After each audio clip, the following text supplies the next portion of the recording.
Maklum, ini kalau kalau kita bertiga ya kayak gini lah berpimpin kan. Saling mengingatkan ya. Jadi saya ulang selamat malamnya aja. Selamat malam Bapak dan Ibu, sahabat semua, Bapak-bapak semua. Jadi kita ini biasa di Prolab itu santai ya, kita santai banget sesantai-santainya. Teman tetap kita berperilaku sopan gitu ya ketika on cam. Karena kita juga di sini yang penting itu kita sharing. Silakan bertanya kalau ada yang bertanya di chat room atau nanti ada kesempatan dari peserta untuk bertanya. Kita jawab bukan saya yang jawab, kita sama-sama jawab ya. Jadi kita sama-sama cari solusi, sama-sama temukan jawabannya karena di sini semua juga tadi juga Pak Satu bilang bukan kompetitor, semua di sini saling melengkapi. Ya, kita saling berbagi informasi, mudah-mudahan berguna bagi semuanya. Nah, di sini telah hadir Bang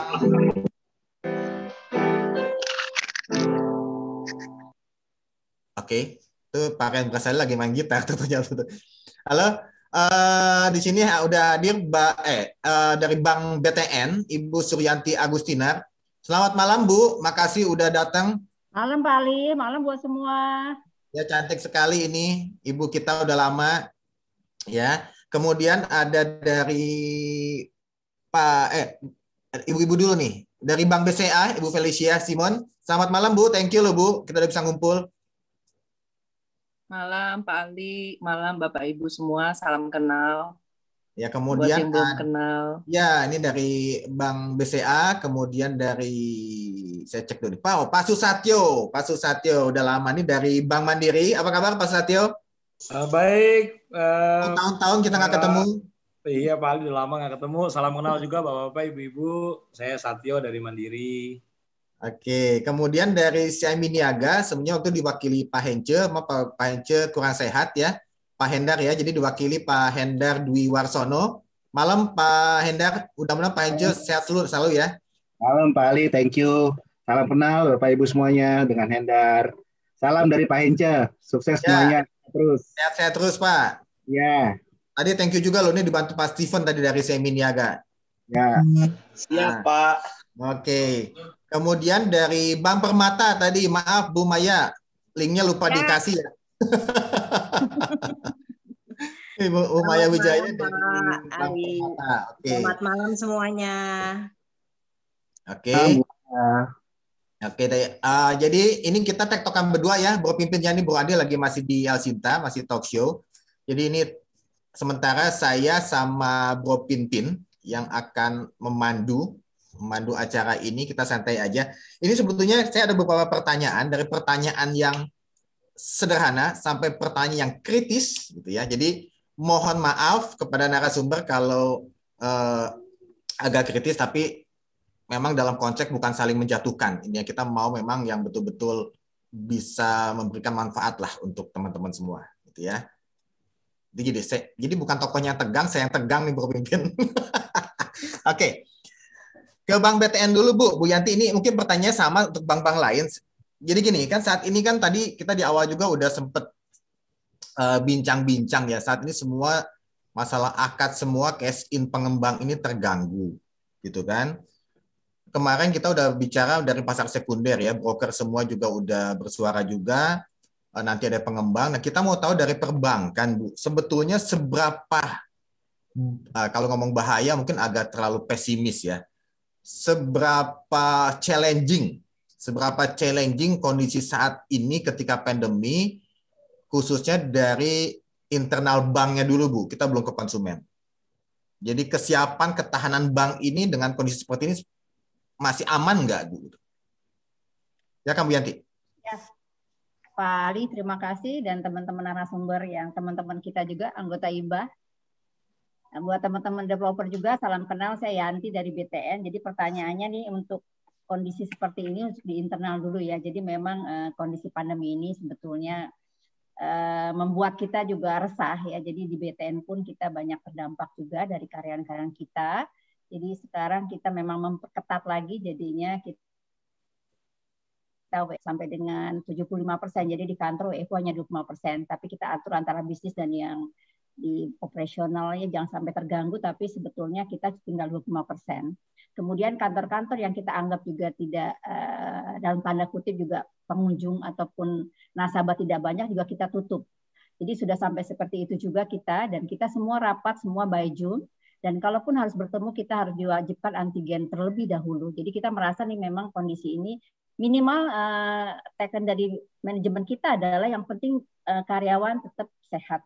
Jadi nomor satu adalah kesehatan para karyawan dulu. Jadi memang kita utamakan. Di samping tentunya kita mengawal kinerja kita jangan sampai turun di bulan Juli ini. Karena bulan Juni sudah kita tutup dengan semester 1 dengan cukup baik. Jangan sampai ntar Juli atau PPKM diperpanjang kita kinerjanya tambah turun. Jadi kita tidak inginkan walaupun dalam kondisi susah, kita utamakan adalah yang memang bisnis kita tetap bisa berjalan dengan kondisi yang memang sangat buat kita terus terkena COVID nih karyawan mungkin saya jujur saja terus ada peningkatan. Makanya WFH kita sampai dengan tadi 70% di rumah yang 20% di kantor. Tapi tetap kita meyakinkan bahwa kondisi ini tetap kita bisa atasi tanda kutip ya. Jadi yang kita jaga adalah memang NPL jangan sampai naik lagi ya. Jangan sampai ini kondisi ini itu memang kita worry dengan NPL. Jadi kita tetap berjaga gimana kita CKPN kita tambah juga untuk bisa menjaga itu. Kemudian kita juga untuk proses-proses kredit pun kita coba memang lebih lagi jangan sampai yang industri terkaitnya atau ikutan-ikutan yang terdampak COVID juga itu memang kita lihat. Kemudian kredit yang sifatnya besar juga kita lihat jangan sampai terdampak bisnis. Kita udah mempersiapkan untuk melakukan restru tambahan atau restru perpanjangan yang harus diperlukan. Jadi internal juga langsung mempersiapkan semua. Plus kita juga mempersiapkan memang lagi mau persiapan bagaimana untuk percepatan akad untuk tetap tidak terganggu akad tapi tetap prokes. Jadi teman-teman developer perbankan pasti juga bank-bank lain tetap memperhatikan kondisi ini, tapi kita juga nggak mau bisnis turun. Jadi jangan khawatir, perbankan juga akan mendampingi dalam kondisi sulit untuk kita tetap bisa tumbuh bersama, tapi tadi dengan yang lebih hati-hati dan prokesnya memang lebih ditingkatkan. Ya. Terus secara internal Bu Yanti, memang maaf saya potong dikit Bu Yanti. Ini kan kalau ini nggak tahu ini logika berpikir awam ya. Kalau misalkan tadi kan jangan sampai kinerja menurun Bu. Tapi dengan adanya pengurangan karyawan segala macam kan secara logika awam harusnya memang kinerjanya turun ya pasti ya perbankan semua nanti. Ya, ya itu makanya kami ingin turun jangan terlalu tajam Pak. Jadi makanya bisnis-bisnis yang memang bisa tetap jalan, yang kita kerjasama instansi itu yang kita perdalam Pak. Jadi sifatnya mudah-mudahan kalau dengan instansi dampaknya nggak langsung satu-satu kan Pak ya. Jadi kita misalkan kerjasama dengan kita sebutlah misalkan Perumnas gitu, misalkan karyawannya seluruhnya akan kita proses kreditnya misalkan kita kondisikan ke situ gitu kerjasama dari pemerintah ada support apa Bu ya khusus ke Bank BTN ya? Satu dengan bantuan PEN itu dana PEN itu dana kita ada agak cukup besar dan kita diminta memang 3 kali lipat dari dana PEN untuk kita menyalurkan dan itu kita komitmen untuk salurkan karena memang diminta adalah untuk rumah-rumah yang subsidi dan yang menengah ke bawah dan itu yang sangat dibutuhkan saat ini. Jadi kita likuiditas perbankan khususnya BTN dan yang teman-teman pasti likuiditasnya juga lagi sangat-sangat bagus gitu ya, sangat-sangat liquid. Makanya kita juga mikir kayak bagaimana mempercepat penyaluran, jangan sampai dana kita idle tidak bisa terserap oleh market itu yang kita pikirkan karena dana PEN itu untuk bank BUMN atau bank swasta juga Bu? Pemerintah. Nah itu ya, nanti kita tanya ke bank swasta nih. Oke, tahan dulu Bu Yanti ya. Ya, silakan. Kita ke Bank BUMN dulu nih, Bank BUMN Pak Satyo nih Pak. Pak tadi dari Bu Yanti udah bilang ini mungkin kemungkinan ada penurunan kinerja ya. Kita juga mau tahu dari Bank Mandiri apa memang seperti itu. Dan tadi ada langkah-langkah nyata yang untuk restructuring segala macam seperti apa nih Pak di Mandiri? Ya, thank you Pak Ali. Selamat malam Bapak Ibu. Memang kalau kita akui bahwa restru tahap 1 itu sebenarnya berakhir di Q2 tahun 2021 ya. Sebenarnya kalau kita lihat dari perjalanan tahun lalu kan mulai dari Q2 2020, kalau setahun tuh harusnya April Mei kemarin udah habis. Ya, ya. Logiknya begitu. Tapi begitu sekarang ada COVID tahap 2 atau second wave ini masuk, yang kita perkirakan bisnis back to normal lah ya, back to new normal di Q2 tahun 2021 kan kemarin terasa sekali nih. Penjualan properti naik, hampir semua developer launching produk baru, teman-teman dari perbankan juga mulai sangat aktif masuk ke pasar gitu ya. Udah bahu-membahu lah, kita semangat sekali lah di Q2 kemarin gitu ya. Semua bank-bank bikin event virtual exhibition segala macam bersama dengan teman-teman developer. Jadi gairahnya tuh terasa sekali sebenarnya di Q2 kemarin. Tapi begitu akhir di Q2 di bulan Juni kemarin terasa second wave-nya mulai masuk bahkan di Juni pertengahan ke sekarang ini menurut saya sih lebih dahsyat daripada yang first wave gitu ya. Dan ini PPKM ini benar-benar atau lockdown ini terasanya agak lumayan lebih ketat gitu ya. Artinya Pak Satyo mungkin bisa melihat kondisi 2021 itu mungkin lebih rendah dari 2020 gitu ya? Awalnya saya tidak lihat gitu. Saya awalnya sangat optimis malah. Karena di Mandiri sendiri sampai dengan Juni ini kita udah jauh lebih baik dibanding Juni tahun lalu gitu ya. Dibanding Juni dulu. Karena Juni tahun lalu kan dari Q2 itu turun terus. Nah, kalau di Mandiri dari Januari, Februari, Maret, April, Mei, Juni itu naik terus gitu ya. Ini kita udah punya big hope lah gitu ya bareng-bareng. Tapi melihat situasi seperti ini, saya cek lapangan hari ini gitu ya. Ini mau nggak mau, restru tahap 2 mungkin akan dilakukan oleh para perbankan. Ya, jadi Oke, Pak Satyo, ini sebelum saya tanya ke Ibu Yanti juga nih, tadi saya penasaran. Pak Satyo, kalau ini berandai-andai, kalau misalkan yang pengembang-pengembang yang udah restru di Bank Mandiri ini tidak diperpanjang, gitu ya, kemungkinan berapa persen yang lolos, Pak? Kalau tidak diperpanjang? Kalau tidak diperpanjang? Tidak diperpanjang, maksudnya yang lolos itu apa? Lolos yang artinya yang bisa running well lagi ke depan gitu loh. Oh, kita sih ngitung kemarin sebenarnya 70% udah bisa running well. Oke, gitu ya. 30% kemungkinan macet lagi gitu ya. 30% akan macet lagi. Nah, ini yang macet lagi coba kemarin kita coba tawarin restru kembali gitu ya. Cuman mungkin dengan skemanya yang tidak selus yang pertama gitu ya. Kita anggap bahwa mereka sudah punya experience selama 12 bulan, selama 9 bulan terakhir, mereka sudah beradaptasi lah dengan situasi sekarang. Oke, tahan dulu Pak Satyo, saya mau ke oke, nanti kita mau tahan dulu Pak Satyo ya. Kita mau ke Bu Yanti nih. Bu, tadi Pak Satyo bilang 70% ini bisa lolos ya. Di BTN gimana, Bu? Apa sama juga? Terus terang ya, kalau yang KPR dulu ya Pak ya. Kalau MBR malah lebih kuat ternyata. Jadi lebih kuat mulai ada kembali, tapi kita khawatir nih dengan kalau tadi pandemi lebih tajam, saya khawatir lagi mulai pengurangan gaji lagi atau sampai dengan PHK lebih tinggi bisa jadi tambah nih. Baru mulai coba lancar lagi, ini saya khawatir. Makanya kita jaga-jaga ini kayaknya ini harus akan ada restru yang kita perpanjang untuk bisa mengatasi ini karena isu PHK untuk di MBR, isu pengurangan gaji itu cukup besar. Udah mulai ya? Ya.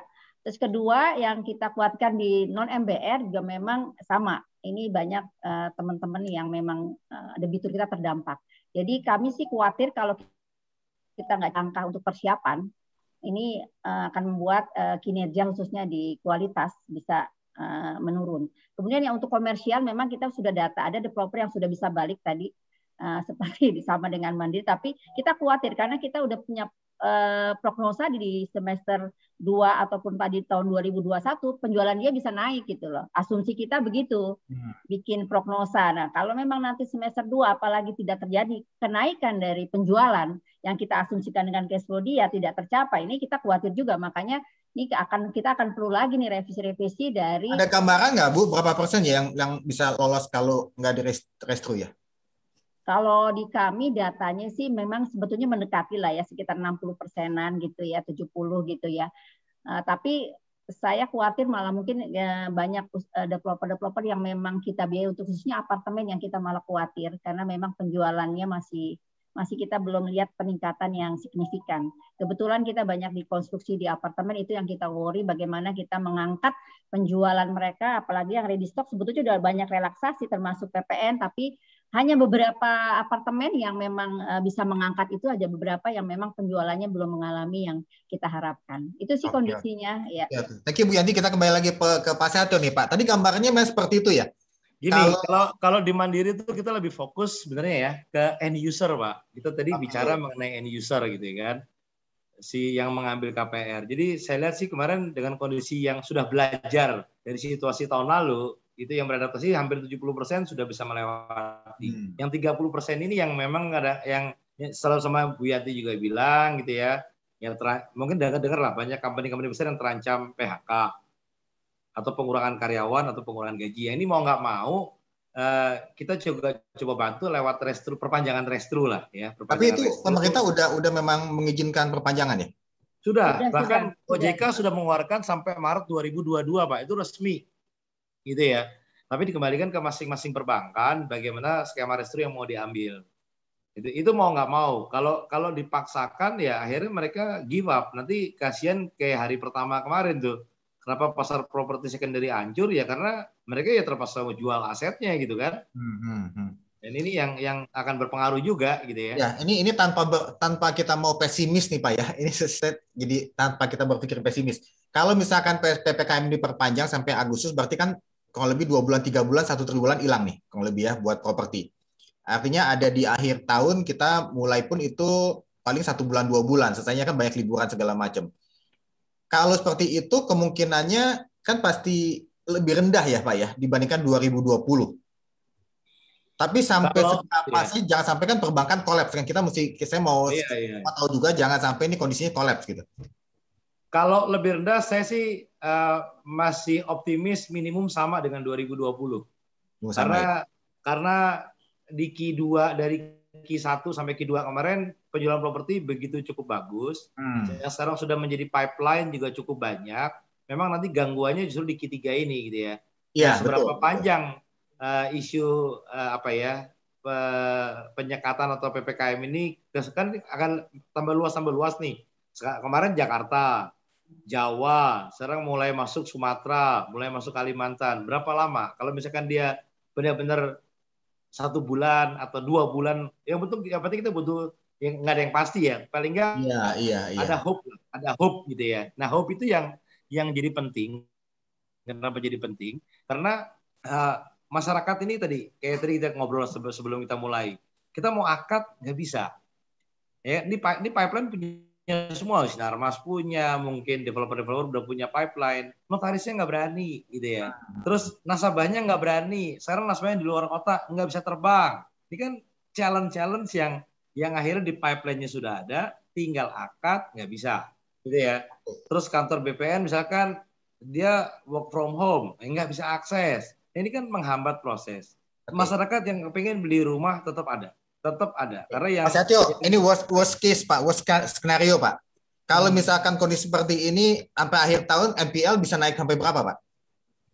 Saya belum bisa hitung secara pasti ya, tapi kalau hitung-hitungan saya kasar aja, dia mungkin akan kembali ke pertengahan 2020 lah gitu ya, yang awal-awal dilakukan restru gitu ya. Jadi harusnya ini kan ya nggak tahu, industri mungkin sekitar 2,5 sampai 3% gitu ya, yang tadinya sudah sempat di bawah itu jauh gitu ya. Oke Pak Satyo, ini kita kedatangan Pak Budiarsa. Pak Budiarsa, apa kabar? Biasa, thank you loh Pak Budiarsa. Pak Budiarsa. Pak Budi. Mungkin lagi Pak Budiarsa. Lagi, oke kita tunggu sambil tunggu. Ya. Oke, itu dari tadi Bank BUMN ya, Bank Pemerintah. Oke, Bank Pemerintah. Oke, kita mau tanya bank swasta. Di sini ada 3 bank swasta, dari BCA, dari Pak Seminiaga, dari Bank Permata. Dari BCA dulu nih Bu. Tadi kan ada dana, kalau pemerintah Bank BUMN itu mendapat dana PEN. Ya. Kalau swasta gimana Bu cara bertahannya ya? Dengan likuiditas bank sendiri aja cukup atau gimana? Iya Pak, ini memang seperti yang tadi Bu Yanti sampaikan ya, saat ini sih mungkin kalau dari sisi likuiditas ya, rasanya kita merasakannya itu lebih longgar ya Pak ya dibandingkan dengan tahun sebelumnya. Dan kenapa? Karena kan juga kalau di BCA kita juga lihat pembukaan rekening secara online ini sangat bagus nih Pak Ali. Jadi di tengah tidak mungkinnya orang datang ke kantor bank BCA itu secara fisik buka rekening, bisa difasilitasi dengan sangat baik lewat Pemrek online. Kita sebutnya Pemol, Pak Ali. Tahun lalu itu kita ada 1,6 juta Pak rekening yang dibuka selama tahun 2020. Penambahan baru ya, Bu? Penambahan baru Pak rekening itu. Nah ini kan boleh dibilang tahun 2020 itu kan 9 bulan ya. Jadi Januari sampai Maret kan kita masih bisa offline ya Pak. Setelah Maret ke situ kan udah nggak bisa ya, semua kan udah sangat dibatasi gitu. Jadi kalau untuk BCA sendiri mungkin dari sisi penghimpunan dananya itu masih terus bagus, tapi dari sisi pelemparan kreditnya nih Pak. Nah tahun 2021 ini kan memang teman-teman semua juga merasakan di first half ini kita bagus banget. Ya optimisme itu sangat tinggi gitu ya. Nggak cuma di perbankan, tapi juga sangat disupport oleh teman-teman di pengembang. Sama-sama kita bergandengan tangan untuk membangkitkan kembali gitu kan Pak ya, industri properti dan pembiayaan KPR-nya. Jadi ini saya yakin teman-teman semua juga bookingnya bagus. Ya, tapi nih Pak, dengan kondisi 2 minggu, 3 minggu terakhir ini mungkin membuat kita harus lebih berhati-hati ya Pak. Jadi pelemparan kredit yang tadinya kita bisa ngegas mungkin jadi agak sedikit terganggu dengan adanya pembatasan-pembatasan ini itu Pak. Namun kita sih sebenarnya berharap tadi artinya berarti ini nggak pengaruh dana pen atau enggak ya Bu ya? Artinya secara itu likuiditas sudah cukup Bang. Betul. Kalau kami yang dari BCA begitu ya Pak ya. Mungkin teman-teman di CIMB Niaga dan Permata mungkin punya kondisi yang sama atau berbeda. Mungkin Maya dan Pak Hendar bisa menjawab Pak. Nah kalau misalkan nanti kreditnya nggak bisa diserap juga itu gimana Bu ya? Oh maksudnya pelemparannya dibatasi gitu ya Pak ya? Dibatasi ya. Saya pikir mungkin kita nggak punya alasan untuk melakukan pembatasan ya Pak ya. Kalau tahun lalu kan kondisinya agak berbeda begini Pak. Kita diminta untuk melakukan penyelamatan kredit dulu Pak, karena saat itu kita mendapatkan ancaman kenaikan NPL. Namun pekerjaan restrukturisasi itu sebenarnya udah kita selesaikan Pak. Kalau memang ada yang membutuhkan restruktur tambahan, ya itu pasti ada terjadi, tapi nggak mungkin sebesar tahun lalu. Sehingga kita bisa fokus untuk di tahun 2021 ini ke arah bisnis Pak. Jadi seharusnya menurut saya kita nggak ada alasan untuk memperketat ya Pak ya. Dan kita juga belajar Pak. Dari pengalaman tahun lalu, industri mana yang terdampak, kemudian kita melakukan mitigasi risikonya bagaimana, sehingga pada tahun ini seharusnya menurut saya kita bisa lebih pede Pak untuk melakukan. Tapi Bu Felis, mungkin saya salah Bu. Kalau saya gambarkan saya gini, kalau kita lempar kredit kan kita mungkin nggak terlalu ketat ya. Tapi dengan kondisi saat ini, kemudian ke depan kita ngelihat nih kemungkinan daya belinya agak menurun juga, itu kan kemungkinan NPL-nya juga akan besar nantinya kan Bu.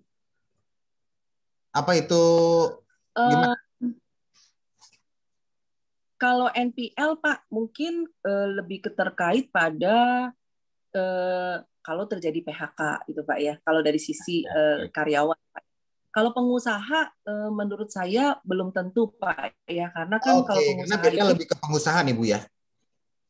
Iya, kalau pengusaha itu kan menurun, bisnisnya menurun, iya. Tapi industri tertentu betul sekali Pak. Kayak misalnya pariwisata di Bali itu kan sampai saat ini juga masih ini ya Pak ya, mereka juga masih struggling lah Pak ya untuk bisa naik kembali. Tapi kalau industri-industri yang lain tuh menurut saya pasti udah terjadi penurunan. Tapi kalau sampai benar-benar drop, mungkin kita saat ini belum bisa memproyeksikan seperti itu ya Pak ya. Iya. Oke, kita tahan dulu Bu Felicia. Ini untuk teman-teman masih kalau untuk yang masuk silakan akunnya diganti dengan nama jelas ya. Nama jelas. Kemudian nih banyak pertanyaan nih, tapi kita tahan dulu ya Bapak Ibu ya. Banyak banget pertanyaan, tapi kita tahan dulu. Seru soalnya nih. Kita ke Bank Permata nih Bu Maya. Itu pertanyaan pertama ya. Jadi kalau dari Bank BUMN itu kan ada dana pen gitu ya. Tapi kalau untuk Bank Permata itu untuk menjaga kondisi bank internal Pak, secara internal likuiditas segala macam gimana Bu Maya ya? Ya, intinya kita juga sama Pak terkait likuiditas dan sebenarnya itu nggak masalah. masalah terkait dengan lending, kita juga tidak ada pembatasan dari sisi jumlahnya gitu ya. Bahkan memang salah satu industri yang saat ini bagus untuk perbankan, lending yang bagus adalah di sisi properti ini. Jadi terus terang yang digas ini sebenarnya yang mortgage ini gitu, terus terang gitu yang menjadi salah satu andalan. Berapa besar Bu melihat potensi properti? Karena kan kita lihat juga kalau ada pembatasan PPKM segala macam, kemungkinan triwulan 3 ini akan jatuh nih.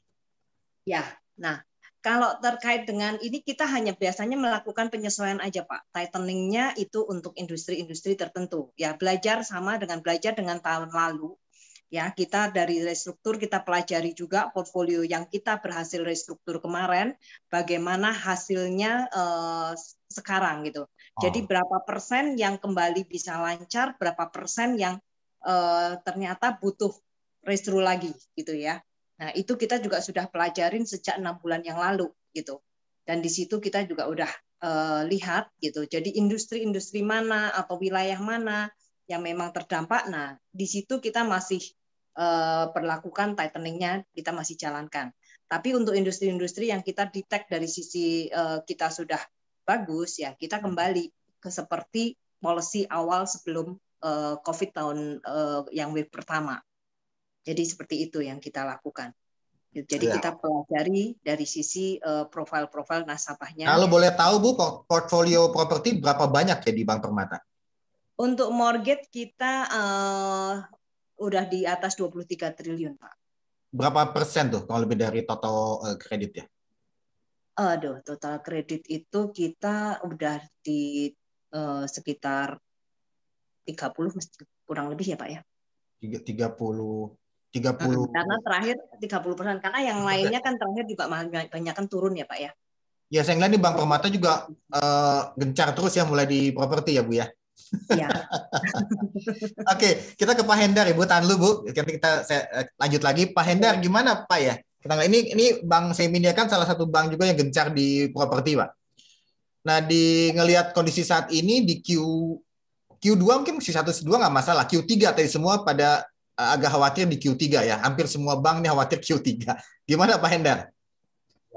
Ya, melanjutkan juga pertanyaan yang diberikan juga oleh Bu Felicia dan Bu Maya. Kondisi saat ini kan memang pasti di setiap bank akan ada ekses likuiditas ya Pak ya. Terutama di Seminia sendiri kan memang secara pertumbuhan dibandingkan tahun lalu kita tumbuh kurang lebih sekitar 5,5% ya Pak ya dari sisi likuiditas funding. Sehingga memang kita melihat Seminiaga mortgage ini adalah salah satu backbone Pak. Kita sudah hampir di bulan lalu itu kita kurang lebih sekitar 37,3 triliun ya. Dan itu hampir sekitar 25-30% portfolio kredit di Seminiaga. Jadi sebetulnya momentum ini kita tetap harus jaga ya Pak ya. Kita terjaga. Apa 30% tadi apa ya tadi? Kurang lebih 25% dari portfolio kredit yang ada di Seminiaga. Oke, kalau lebih sama-sama Bank Permata dong ya? Ya betul. Jadi artinya KPR ini jadi backbone ya Pak ya. Jadi kita harus jaga satu, portfolionya kita tetap pertahankan. Kedua, NPL juga kita pertahankan Pak. Nah, Seminiaga melihat sebetulnya bahwa di tahun lalu kan kita udah tumbuh kurang lebih sekitar 6,8% ya Pak ya. Di tahun lalu. Nah, sampai di half 1 ini kurang lebih 7% kita tumbuh. Nah, apa sih sebetulnya yang menjadi M kita? Memang di Q3 ini berat ya Pak ya. Q3 ini berat. Tapi memang sebetulnya sudah kita lakukan ini seleksi sebetulnya dari semester 2 akhir Desember. Dari mana sih?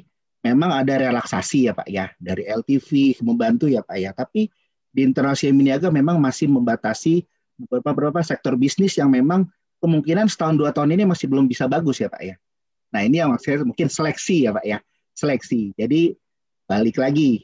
Mungkin kita memang fokus kepada perusahaan company yang karyawan yang memang fixed income memang lebih settle ya Pak ya. Kalaupun pengusaha apa sih yang sekarang memang bisa kita gaspol lah istilahnya Pak ya, masuk sektor apa? Nah itu yang kita pilih gitu loh Pak. Pak Hendar, kalau misalkan dari Seminiaga ini lebih saat ini kan kalau saya lihat lebih gencar di primary Pak ya, pengembang. Ya, betul Pak. Betul. Mungkin ada alasan kenapa masuk ke primary, kenapa nggak ke secondary? Kalau biasanya kan kita tahu secondary banyak, nanti kita mau tanya Ibu Felicia juga.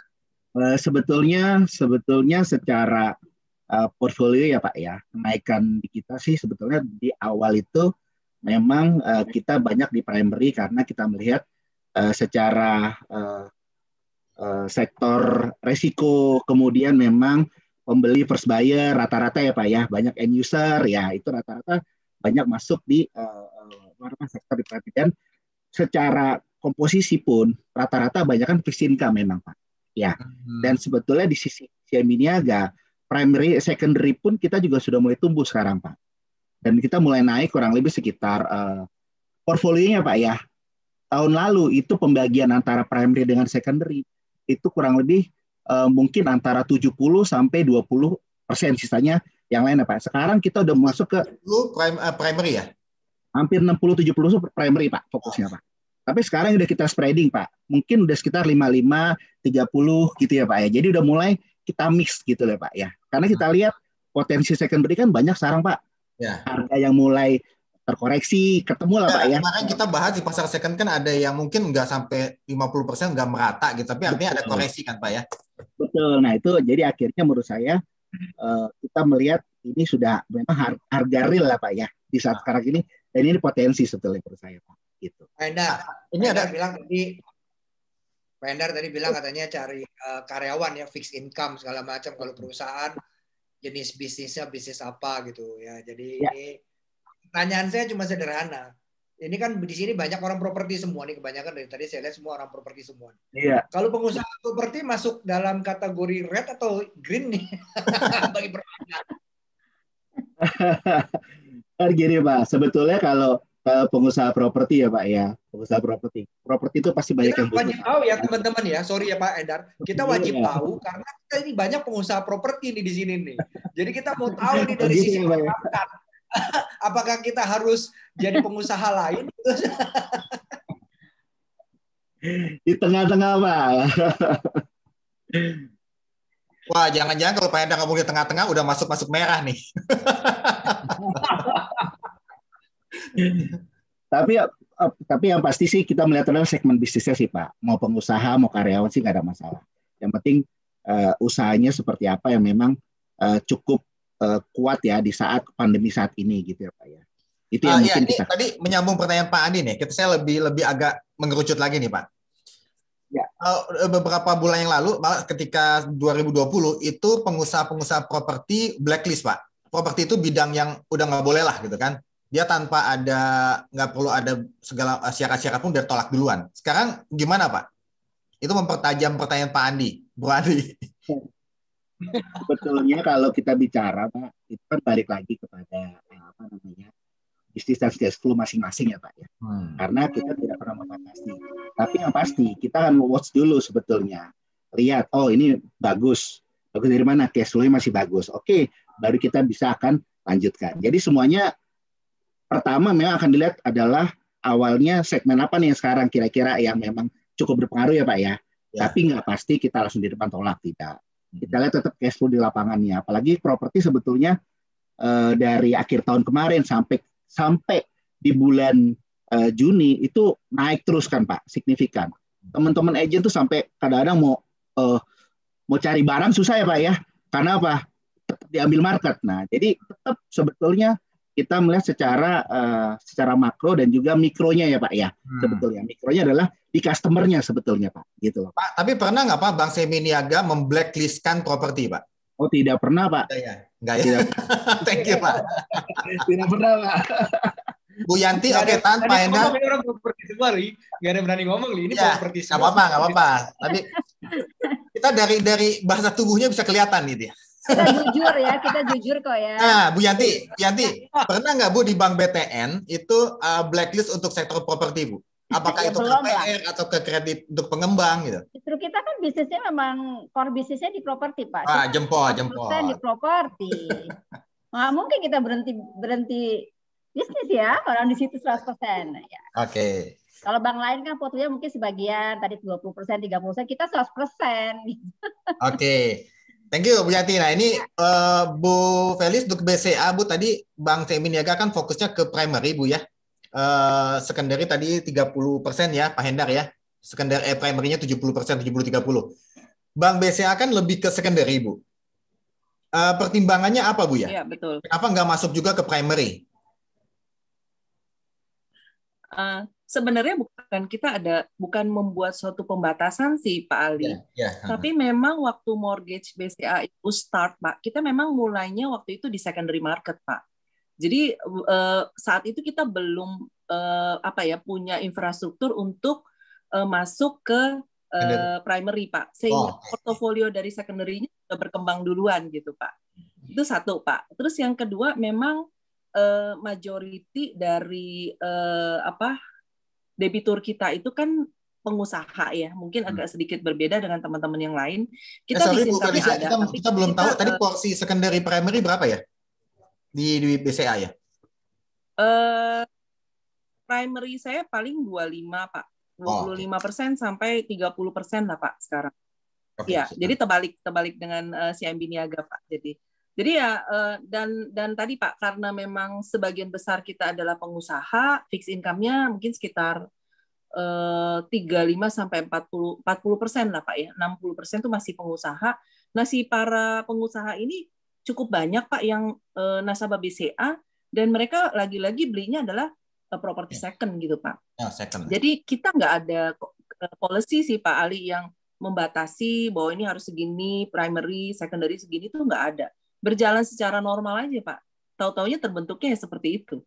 Nah, kalau tadi dari CIMB Niaga kan ada pertumbuhan ya Pak Hendry 5,5 ya untuk yang primary itu. Oh, itu untuk ini Pak, dananya ya Pak, likuiditas ya Pak. Oh, likuiditasnya. Kalau pertumbuhan KPR-nya berapa Pak ya? Pertumbuhan secara tahun ke tahun sekarang di posisi half 1 7% ya Pak ya. 7%. Oke. 7%. Bu Felicia tadi kalau ada pertumbuhan CIMB Niaga 7% ya.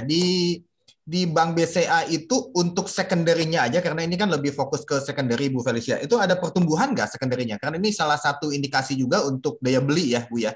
Kita ngelihat apakah ini naik atau enggak.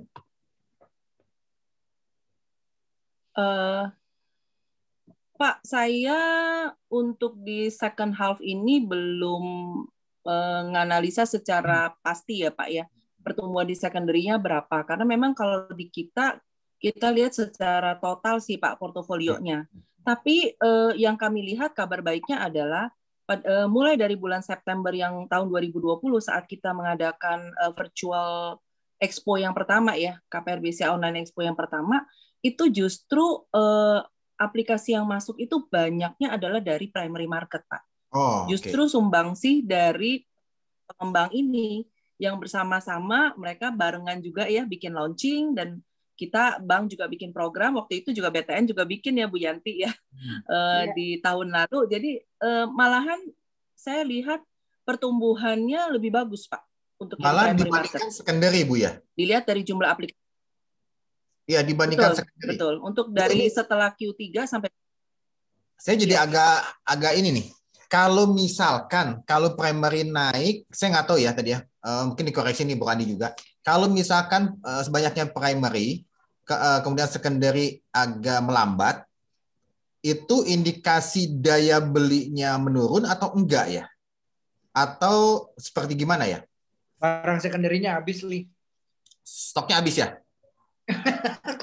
kemarin kan bicara seperti itu ya. Di hari pertama kita ya, bicara. Gue mau hubungin ke sana tuh. Stoknya habis, nggak ada yang diskon lagi, jadi semua beralih ke primary atau gimana gitu? Iya. Ya, memang primary juga kan ngasih barangnya bagus-bagus, Li. Iya.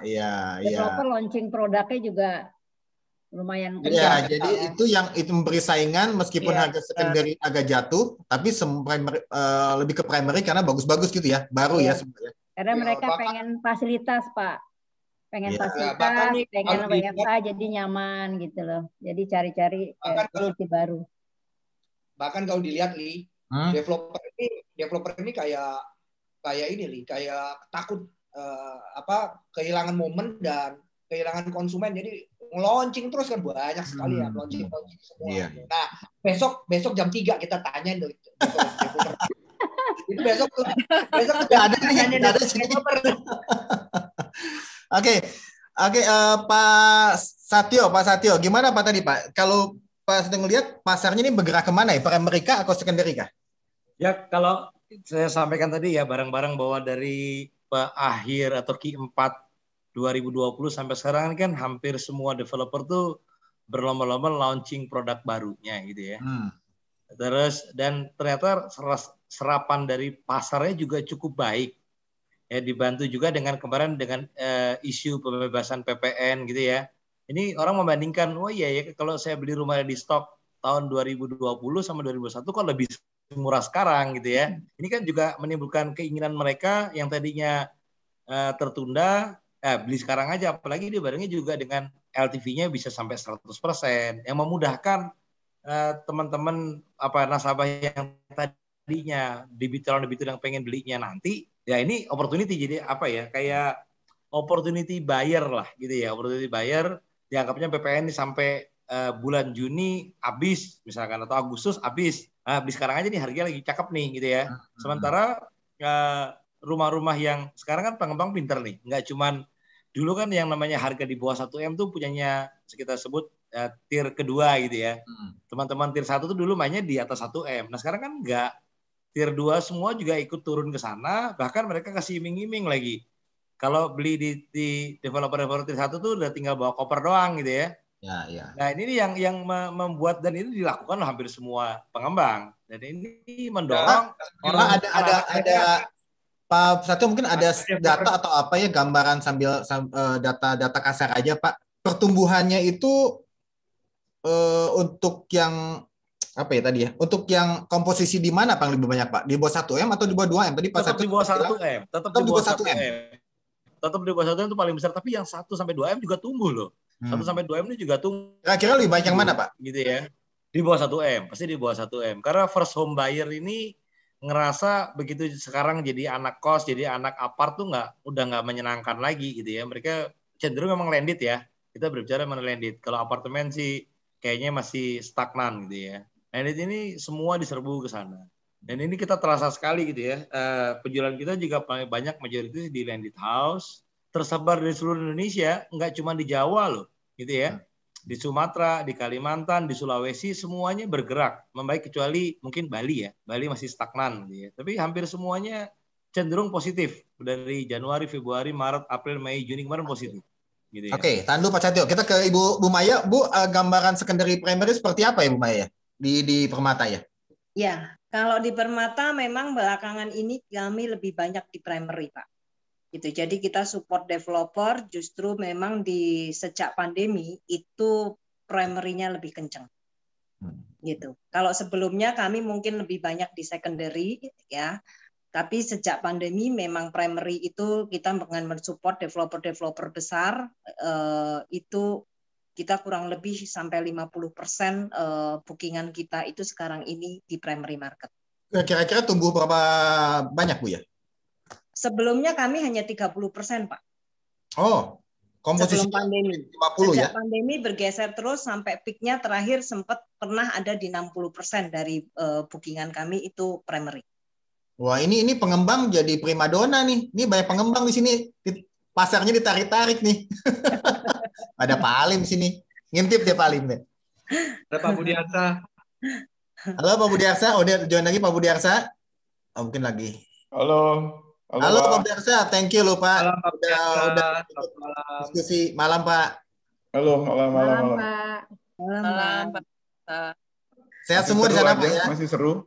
Masih seru ya? Kalau perbankan sama properti seru. Pak Budiarsa, boleh tanya dikit Pak? Yo. Pandangan Bapak untuk properti ke depan nih, kan ini kemungkinannya PPKM apakah itu diperpanjang, ada itu pasti akan mempengaruhi properti nih Pak. Saya nggak tahu apakah lebih buruk dari PSBB yang dulu atau enggak. Pandangan Pak Budiarsa gimana ya?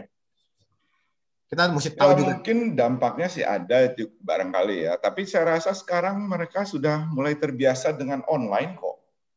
Kita proyek-proyek kita banyak yang kita launching kluster baru. Itu surprisingly respons pasar dengan menggunakan online itu besar loh Pak. Mereka bisa dengan virtual tour, bisa milih coupling, milih rumah online, down payment online. Itu sesuatu yang awalnya kita rasa kayaknya pasar, tapi ternyata siap loh. Tapi Kebetulan kalau memang kita kan memang udah mengarah ke sana ya. Ya, ya. Nah, memang dengan pandemi ini, jadi percepatannya kita lebih seriuskan gitu. Ternyata responsnya positif gitu. Iya, Pak Budi, tapi saya penasaran, Pak. Kalau misalkan tadi kan memang banyak ya, penjualan segala macam, launching laku.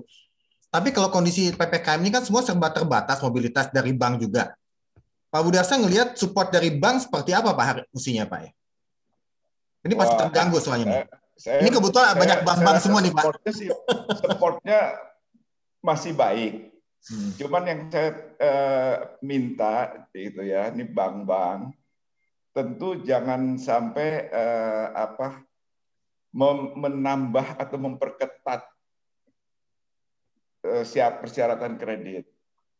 Karena tapi itu kan mau tidak mau harus dilakukan tuh, Pak ya. Takut NPL juga bank ya, Pak. Iya, tapi biasanya umumnya Pak, properti itu biasanya kan yang paling safe. Gitu. Nah, kalau orang yang sekarang dalam keadaan seperti ini itu berani, pasti dia juga udah berhitung. Nggak spekulan begitu aja kan. Saya rasa sih untuk properti ya, orang tuh membeli properti itu dengan perhitungan yang serius. Kalau dia memang berani maju, saya rasa dia sudah punya perhitungan khusus lah. Gitu. Jadi bank-bank jangan terlalu takut juga ketat, Pak ya. Memperketat. So kalau memperketat, nanti juga penjualan kita tersendat, kita punya cash flow tersendat, ntar kita juga semuanya kena dampaknya, Pak.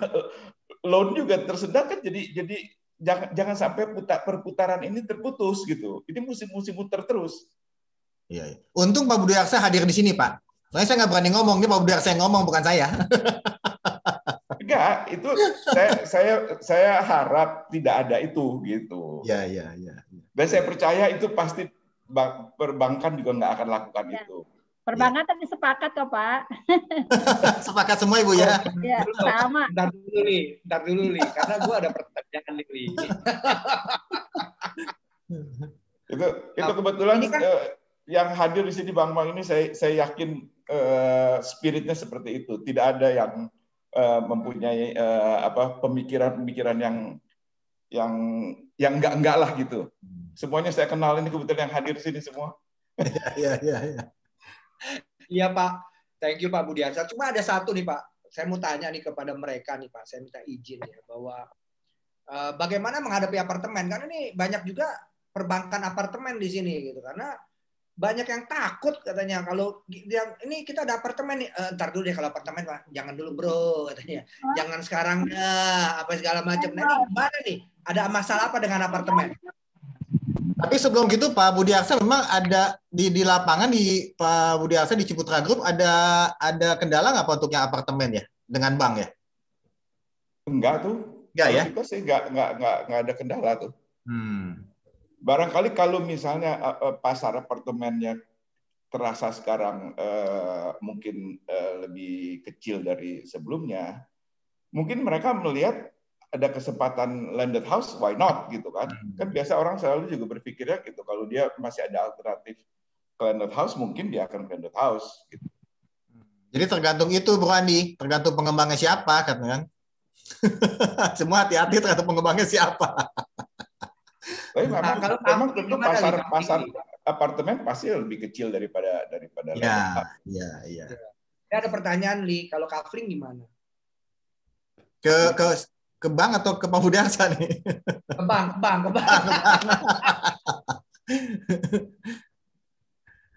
Bu Yanti, kalau kafling gimana Bu? Kalau kita memang belum nih. Tapi sebetulnya boleh nggak sih bank membiayai kafling ya? Saat ini kan pengembang-pengembang banyak juga tuh. Kemarin kita diskusi dengan BI sebagai ketua IMBA, sama agak ragu-ragu BI. Jadi akhirnya juga memang belum launching produk untuk kafling jadinya. Tapi kita biasanya mitra-mitra kita yang mau beli kafling kita alihkan produk lain yang namanya kering gitu loh. Tanpa agunan bisa beli kafling gitu sih Pak. Jadi kita tetap kasih solusi, tapi untuk produk kafling sendiri kita belum kita luncurkan. Oke, tapi bank lain ada juga ya yang udah punya, yang bank di sini ada yang udah kafling nggak ya? Soalnya yang dari data kami memang permintaan itu, mungkin saya tanya Pak Budiarsa juga Pak, dari data kami riset itu memang pertama itu landed Pak, yang banyak penjualan, kemudian kafling ke apartemen. Kalau di Ciputra sendiri, kafling penjualannya banyak nggak Pak ya? Atau memang ada yang jual kafling nggak di Ciputra? Kita praktis sih jualnya rumah. Rumah ya, Ciputra nggak ada ya? Rumah. Ya lebih aman ya. Ya lebih aman, dan juga memang kita mengutamakan ini siapa first home buyer. Jadi beli rumah pasti ditinggal. Mayoritas kan orang kalau beli rumah untuk tinggal gitu. Oke, Pak Budiarsa. Saya sebetulnya pemirsa nih, mesti video. Ya, thank you loh Pak Budiarsa. Ya. Thank you Pak Budiarsa ya. Sehat semua ya. Thank you Pak. Ya, memang begitu Pak Budiarsa. Pak Ali memang begitu. Todong nih Pak supaya ngomong Pak Budiarsa. Ambil kesempatan Pak Ali, Pak. Saya sekarang jadi pendengar lagi ya. Ya, thank you Pak Budiarsa ya. Thank you Pak Budiarsa. Terima kasih. Oke, kita balik lagi ke Bang nih. Saya penasaran nih. Ini Pak, Bapak Ibu, Bang, kita masalah ke suku bunga nih. Ya. Saya masih penasaran nih. Banyak bank-bank BUMN itu kan semua udah sepakat ada penurunan suku bunga. Ya. Dari Bank Mandiri gimana Pak Satyo? Apa betul-betul diturunkan atau memang masih belum ya? Masih ragu-ragu nih. Masih malu-malu. Gini Pak Ali, kami sih dari Bank Mandiri itu sudah turun dari tahun lalu, Pak. Dari Q4 tahun lalu itu sudah turun. Ini sebagai catatan aja sekalian saya sampaikan di sini. Bunga kita tuh fix tahun tuh 3,88, Pak. Wih, berapa tahun tuh, Pak? Setahun. Oke. Terus sampai 10 tahun pun kita punya fix 8,88, Pak. 1 tahun fix 3,8, 8,88 fix 10 tahun. 10 tahun ya? Iya.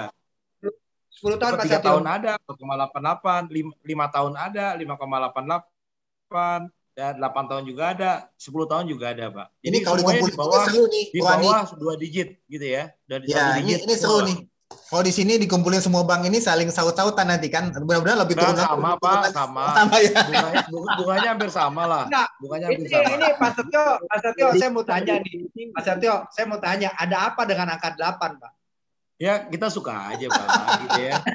Kita senang aja gitu kan, katanya angka hoki gitu ya. Yang nyatanya juga membaik gitu ya. Semester 1 jauh membaik, karena kita yakin sekali bahwa di tahun ini harusnya bagus lah Pak. Kalau memang cuma sebulan ini atau 30 hari atau sampai 45 hari, saya yakin di Q4 akan rebound gitu ya. Cuman nanti tergantung nih disiplin masyarakat bisa nggak menahan ini turun gitu ya. Turun sedikit, ini kita yakin masyarakat optimis lagi Pak. Oke, ini beli itu ada gitu ya. Ya, sebelum ke banyak pemirsa yang tanya juga, kita mungkin ada 3 kesempatan nanti. Pak, jadi sebetulnya kalau kita kembali ke tema, Pak, dengan kondisi saat ini, mungkin dari Ibu Yanti, Bu ya. Bu, kalau misalkan ini PPKM terus berlanjut dan segala macam, tadi Ibu Yanti sempat singgung sedikit sih di awal masalah apa yang harus dilakukan. Mungkin bisa dinyatakan lagi, Bu. Support dari bank itu seperti apa ya supaya ini kondisi pasar masih turun nih ya, kita mungkin kondisi kecenderungannya trennya turun, dari Bank BTN seperti apa ya? Iya, makasih Pak Ali. Jadi tadi sebetulnya sama dengan teman-teman juga ya, kita di semester 1 udah optimis, udah semangat sekali gitu ya, ujuk-ujuk di akhir Juni mulai ada tanda-tanda banyak terdampak, jadi banyak batal akad gara-gara konsumennya tadi ujuk-ujuk kena COVID dan petugas kita juga kena COVID. Jadi memang ini kita udah mulai persiapkan satu aplikasi juga kita udah lebih sarankan untuk online saja semua. Jadi aplikasi ke developer kita minta dilakukan secara online sehingga juga tidak ada mesti kendala-kendala PPKM nggak ada karena semuanya by online. Termasuk persetujuan juga kita by online. Kedua yang lagi kita persiapkan adalah kita koordinasi dengan notaris nih. Jadi pengennya bisa virtual gitu loh ya. Jadi jangan nggak usah notaris datang tapi tetap bisa akad. Ini memang perlu kesepakatan nih saya dengan notaris, kemudian juga dengan BPN, bagaimana masalah clearance sertifikat kita ada beberapa solusi. Ya Bu Yanti. Kenapa? Kalau notaris bisa online, berarti tidak perlu tanda tangan basah kan? Ya masih diantar, jadi nanti masih tetap hari itu juga, cuman masih fisik. Tuanya sama tatapan gitu loh Pak. Tapi sebetulnya disaksikan kan, dia lihat kita tanda tangan gitu lah, dan orangnya KTP-nya kita beginikan. Nah, itu yang kita hari Senin yang akan rapat dengan Asosiasi Notaris Indonesia, karena mereka juga yang akan coba di daerah-daerah bagaimana membuat pelancaran ini. Yang BPN di Indonesia belum berlaku tanda tangan digital ya Bu Yanti ya? Tapi sebetulnya OJK sudah mengizinkan loh, tinggal ini kita perbankan di properti apakah kita siap untuk itu gitu. Itu yang saya harapkan sih ya. Nah Bu Yanti, kalau ada notaris ide seperti itu, kenapa, maksudnya gini loh, apa enggak kita himpunan bank kan ada tuh himbara segala macam, kita dengan notaris gitu ikatan dibuat satu MOU gitu, jadi enggak sanu masing-masing bank gitu Bu? Ya harusnya sih PR kita nih ya Imba ya Pak Setia ya, kita coba, tapi intinya sekarang kita masih juga mencoba Pak, karena kita punya notaris mitra sendiri-sendiri Pak. Kadang-kadang notaris kita belum tentu jadi notaris di Bank Mandiri gitu ya. Dan itu yang membuat kadang-kadang kita pendekatannya adalah minimal anggota notaris kita. Tapi tadi idenya harusnya bagus, kita Imba bisa memperjuangkan itu untuk kita saat ini. Dan kemudian yang kendala utama adalah BPN banyak tutup Pak. Jadi sertifikasi jadi lama. Juga ke pengembang. Nah, clearance juga tidak bisa, itu yang membuat kita juga harus memikirkan bagaimana nih bisa akad tapi tidak bisa di clearance sertifikatnya, ataupun terjadi kendala-kendala belum pecah sertifikatnya, lama sekali prosesnya. Nah, kayak gitu-gitu yang sekarang ini juga kita takutin seperti yang sebelumnya pandemi. Jadi kami udah mempersiapkan ini mulai bagaimana untuk mengatasi itu. Salah satunya mungkin kita tidak perlu clearance khusus yang dapat konstruksi dari kita, jadi developer yang memang dapat konstruksi dari kita, KYG dari kita, masa sih kita perlu clearance lagi? Nggak usah. Salah. Itu terobos saja, pastinya bank-bank lain juga akan melakukan. Kemudian developer yang mungkin kita anggap udah prima, tier 1, masa sih dia bohong gitu ya Pak ya, masa diroya, diagunkan lagi di bank lain. Itu kita jadi ada kepercayaan kita akan berikan kepada developer yang memang kita sudah mitra kita, dari kita tahu performanya, pasti itu menjadi pertimbangan kita untuk nanti kalau kondisi memang PPKM menjadi hambatan nih Pak. Kita sih berharap tadi seperti Pak Setia juga jangan kelamaan deh, kalau cuma sebulan, 45 hari kita masih bisa bangkit kembali, karena ini pipeline ini kan udah lagi tingkat-tingkatnya ya, pipeline yang belum diakatin ini udah banyak gitu loh. Nah ini kan harus kita cari jalan keluar bagaimana jangan sampai akadnya jadi tertunda gara-gara tadi PPKM ini. Jadi memang perbankan khususnya BTN juga mempersiapkan untuk percepatan proses, termasuk juga karena banyak kantor yang tutup. Jadi kita bosan bagaimana untuk memverifikasi konsumen yang memang kantornya semua pada lockdown. Kemudian kita juga bagaimana untuk masalah akadnya di hadapan notaris maupun pihak-pihak lain yang kondisi seperti ini, itu yang menjadi pertimbangan kami yang kita pikirkan. Tapi kita harus pikir positif aja, jangan terlalu lama gitu ya Pak. Saya sepakat cepat turun, ini dilonggarkan, kita optimis lagi. Mudah-mudahan nggak lama kita bisa ini bangkit lagi, karena tadi pipeline-nya sudah cukup banyak kita. Semester 1 kita udah jalan bagus, pipeline masih banyak yang ada di kita yang tinggal nunggu akad. Nah ini yang kita terus dorong. Ya, itu Bu Yanti. kalau kondisi kita ya. Oke. Ya Bu Yanti, ada pertanyaan penting nih saya Bu. Gini.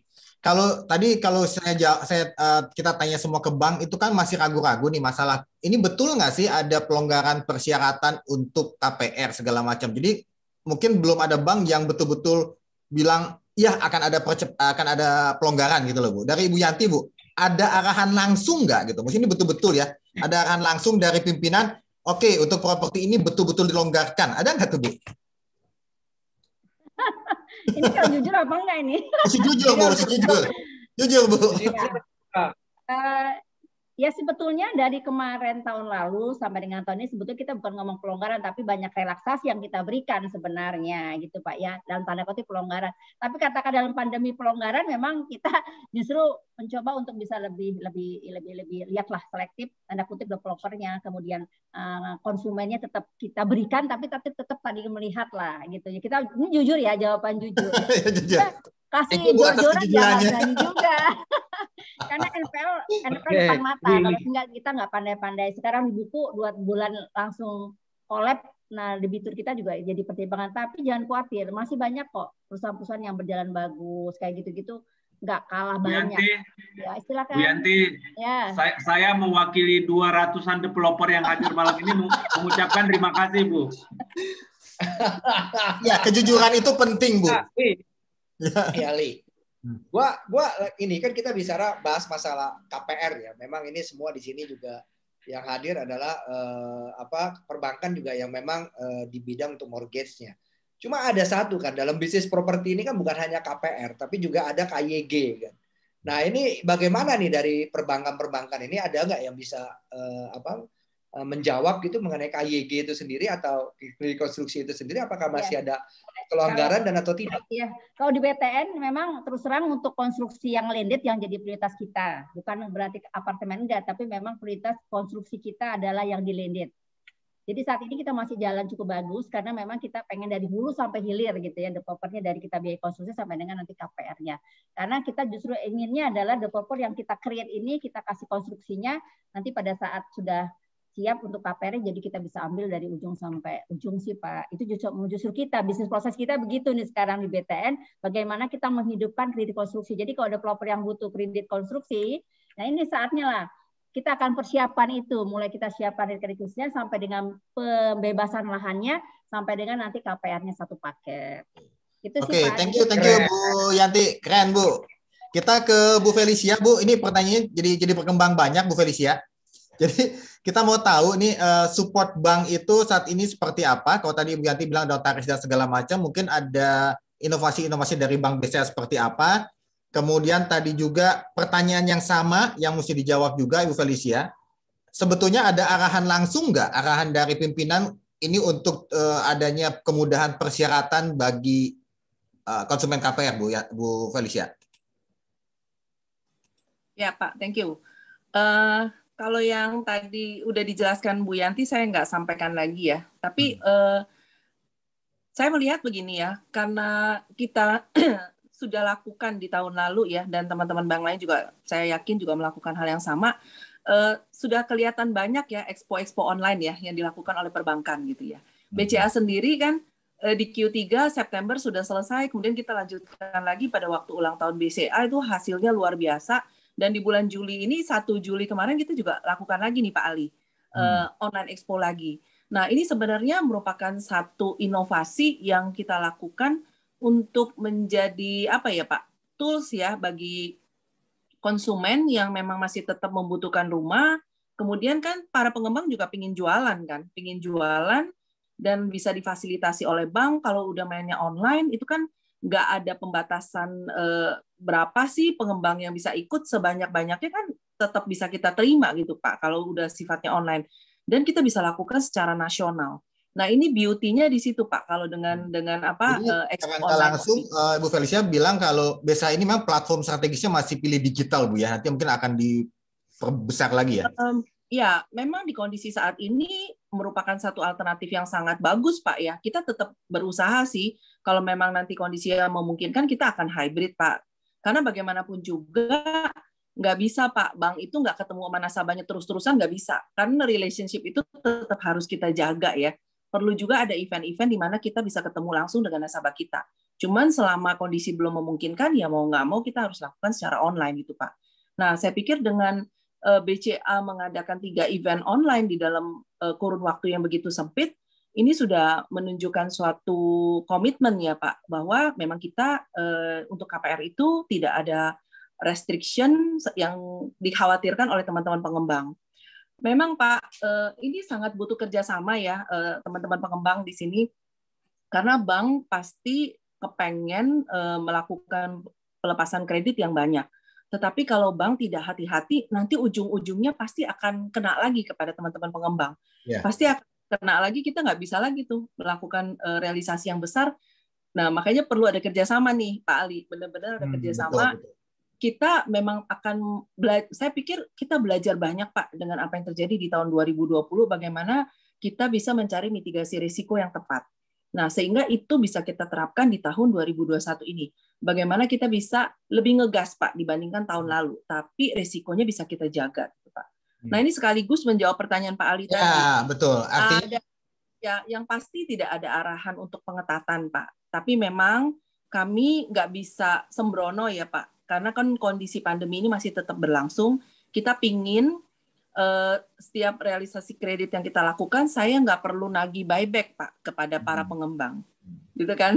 Karena kalau nagih buyback berarti kreditnya bank agak kurang hati-hati nih, sehingga macet. Kalau nagih buyback pasti teman-teman pengembang juga malas Bu. Jadi perlu kerjasama. NPL BCA kecil ya Bu ya? Kenapa Pak Andi? NPL BCA kecil. Ya, kita 1,5 Pak, 1,4 something Pak. Oh keren. Oke Bu Felicia, kita ke Pak Satyo. Pak Satyo, sebelum kita ada pertanyaan dari audiens, Pak Satyo, pertanyaan yang sama Pak, dari Bank Mandiri apa yang dilakukan, supportnya seperti apa, dan apakah ada arahan langsung untuk kemudahan persyaratan konsumen properti? Ya, thank you, Bro Ali. Jadi kita memang fokusin di 2021 dan di penghujung 2020 itu adalah ke fixed income dulu gitu yang kita anggap cukup tahan terhadap bantingan di situasi pandemi kemarin, dan ini terbukti memang di Bank Mandiri kita memanfaatkan dulu kekuatan yang ada di dalam kita, di mana nasabah-nasabah yang memang berbank di Mandiri dan gajinya di Mandiri itu kita permudah, sangat permudah. Jadi kan memang datanya sudah di kita sebagian besar. Ini kita simplifikasi datanya, kita perbesar mungkin DBR maksimumnya gitu ya. Dan kita kasih pilihan-pilihan juga rumahnya dengan bekerja sama dengan teman-teman developer secara langsung. Jadi kita ajak Pak Satyo, ada sektor yang di blacklist nggak Pak? Blacklist enggak, cuman agak kita hati-hati ya, seperti tadi yang Bu Feli bilang mengenai pariwisata, mungkin transportasi udara atau transportasi tertentu gitu ya, mungkin yang kita pilih dan pilih gitu ya. Developer berarti dipastikan enggak Pak ya? Kenapa? Berarti developer dipastikan nggak blacklist ya? Enggak, developer banyak, akhirnya nasabah kita developer gitu ya. Kan memang kebetulan juga memang saya lihat sih tiap hari pasti ada tuh ya, kayak grup-grupnya developer. Nggak cuma developer tapi grup-grupnya developer juga ada gitu kan, nggak cuma developernya. Jadi buat kita sih kita malah kasih ya media-media online tuh kita pakai webinar segala macam. Mungkin beberapa teman juga pernah kita ajak bareng gitu ya, baik teman developer maupun dari teman-teman para pakar-pakarnya properti di Indonesia gitu ya, dan kita ajak bareng masuk ke company-company binaannya Bank Mandiri. Sehingga satu rejection rate-nya lebih rendah, kualitasnya lebih bagus, kemudahan-kemudahan prosesnya juga bisa lebih cepat. Dan ini kan bareng-bareng nih. Jadi kemungkinan kasihan juga capek-capek nyari nasabah atau calon debitur, begitu dijual ke bank akhirnya di-reject. Nah, dengan kita yang mengajak teman-teman developer masuk ke marketnya yang sudah dalam tanda petik pre-approve di kita, ini kita membantu, pasti dokumennya lebih mudah, prosesnya bisa lebih cepat gitu ya. Ini kita bareng-bareng, kita ajak teman-teman developer masuk ke database atau base-nya nasabah kita gitu ya, yang usianya memang 21 sampai 35 tahun, yang first home buyer, ya ayo lah. Ya, ini yang kita memang bawa hampir se-Indonesia kita sudah kita lakukan. Ya kenapa kita yakin bahwa pasar ini akan tumbuh, Pak. Gitu ya. Terutama memang khususnya first home buyer gitu ya. Ya, Pak Satyo, kalau dari berkas yang masuk ke Bank Mandiri ada data nggak Pak? Berapa persen yang reject, Pak? Rejection rate kita kalau yang dari sisi fixed income relatif kecil, Pak ya. Mungkin masih ada sekitar 20 sampai 25% itu karena seliknya mereka yang nggak bagus, Pak, gitu ya. Bukan karena kita reject atas profesinya atau apa, tapi karena memang dia Q5. Syaratnya iya, segala macam. Atau di biarnya udah 80%, 90%, kasihan juga kalau dia paksa ngambil, dia nggak makan nanti gitu ya. Paling turun limit paling gitu ya. Oke, thank you Pak Satyo. Oke, siap. Bu Maya, mungkin Bu Maya bisa ada, kita mesti tahu nih insight dari Bu Maya, supportnya apa dari Bu Maya? Ya, oke. Kalau untuk perbankan kami dari Permata khususnya untuk tadi ya kembali karena memang market primary itu di 2020-2021 ini luar biasa, ya kami terus terang untuk di primary lebih tidak ragu gitu ya untuk membiayai customer-customer yang membeli di properti. Saya setuju dengan pernyataan tadi dari Pak Budiarsa bahwa orang yang beli di kondisi sekarang itu bukan orang yang main-main, justru sebenarnya orang yang sudah perhitungan gitu dalam decision membeli properti gitu ya. Berbeda dengan kondisi sebelumnya di mana orang banyak spekulan gitu ya. Yang mungkin DP-nya minim dulu dengan DP minim sekarang lebih orang menggunakan peluang daripada benar-benar yang nggak punya DP gitu ya. Kecuali mungkin kayak milenial pun bukan orang yang nekat-nekat amat gitu ya. Mereka mau beli rumah aja itu hal yang sudah istilahnya decision yang benar-benar mereka pahami gitu. Ya, jadi kita dari perbankan, dari Permata Bank, jujur kalau ditanya mengenai mortgage ini, target saya sih terus terang udah dinaikin 2 kali, Pak. Jadi 2 kalinya naik terus. Ini malah ya. Gitu. Dengan optimisme kita di 2021 kemarin ya, gitu. Dari 2020 ya, berarti intinya sih tadi intinya berarti semuanya tidak ada secara langsung buat mempermudah, tapi memang lebih selektif gitu ya. Lebih selektif. Ya, oke. Tadi semua orang sepakat seperti itulah. Tapi yang tidak ada pengetatan ya. Tidak ada pengetatan. Malah tadi mengatakan targetnya 2 kali lipat ya. Berapa triliun, Bu? Targetnya. Ya, kalau kita dimintanya kalau bisa sih mencapai 8-9 triliun, Pak. Ya. Wih, mantap nih. Oke, thank you, Maya. Untuk Pak Hendar dari Semi Niaga, Pak. Pertanyaan yang sama, support dari Bank Niaga seperti apa? Mungkin inovasi ke depan seperti apa? Dan apakah ada arahan langsung untuk pengetatan? Secara support, Pak, thank you buat sementara ini memang primary memang cukup mendominasi di kita dan kita tetap mempertahankan ya Pak ya.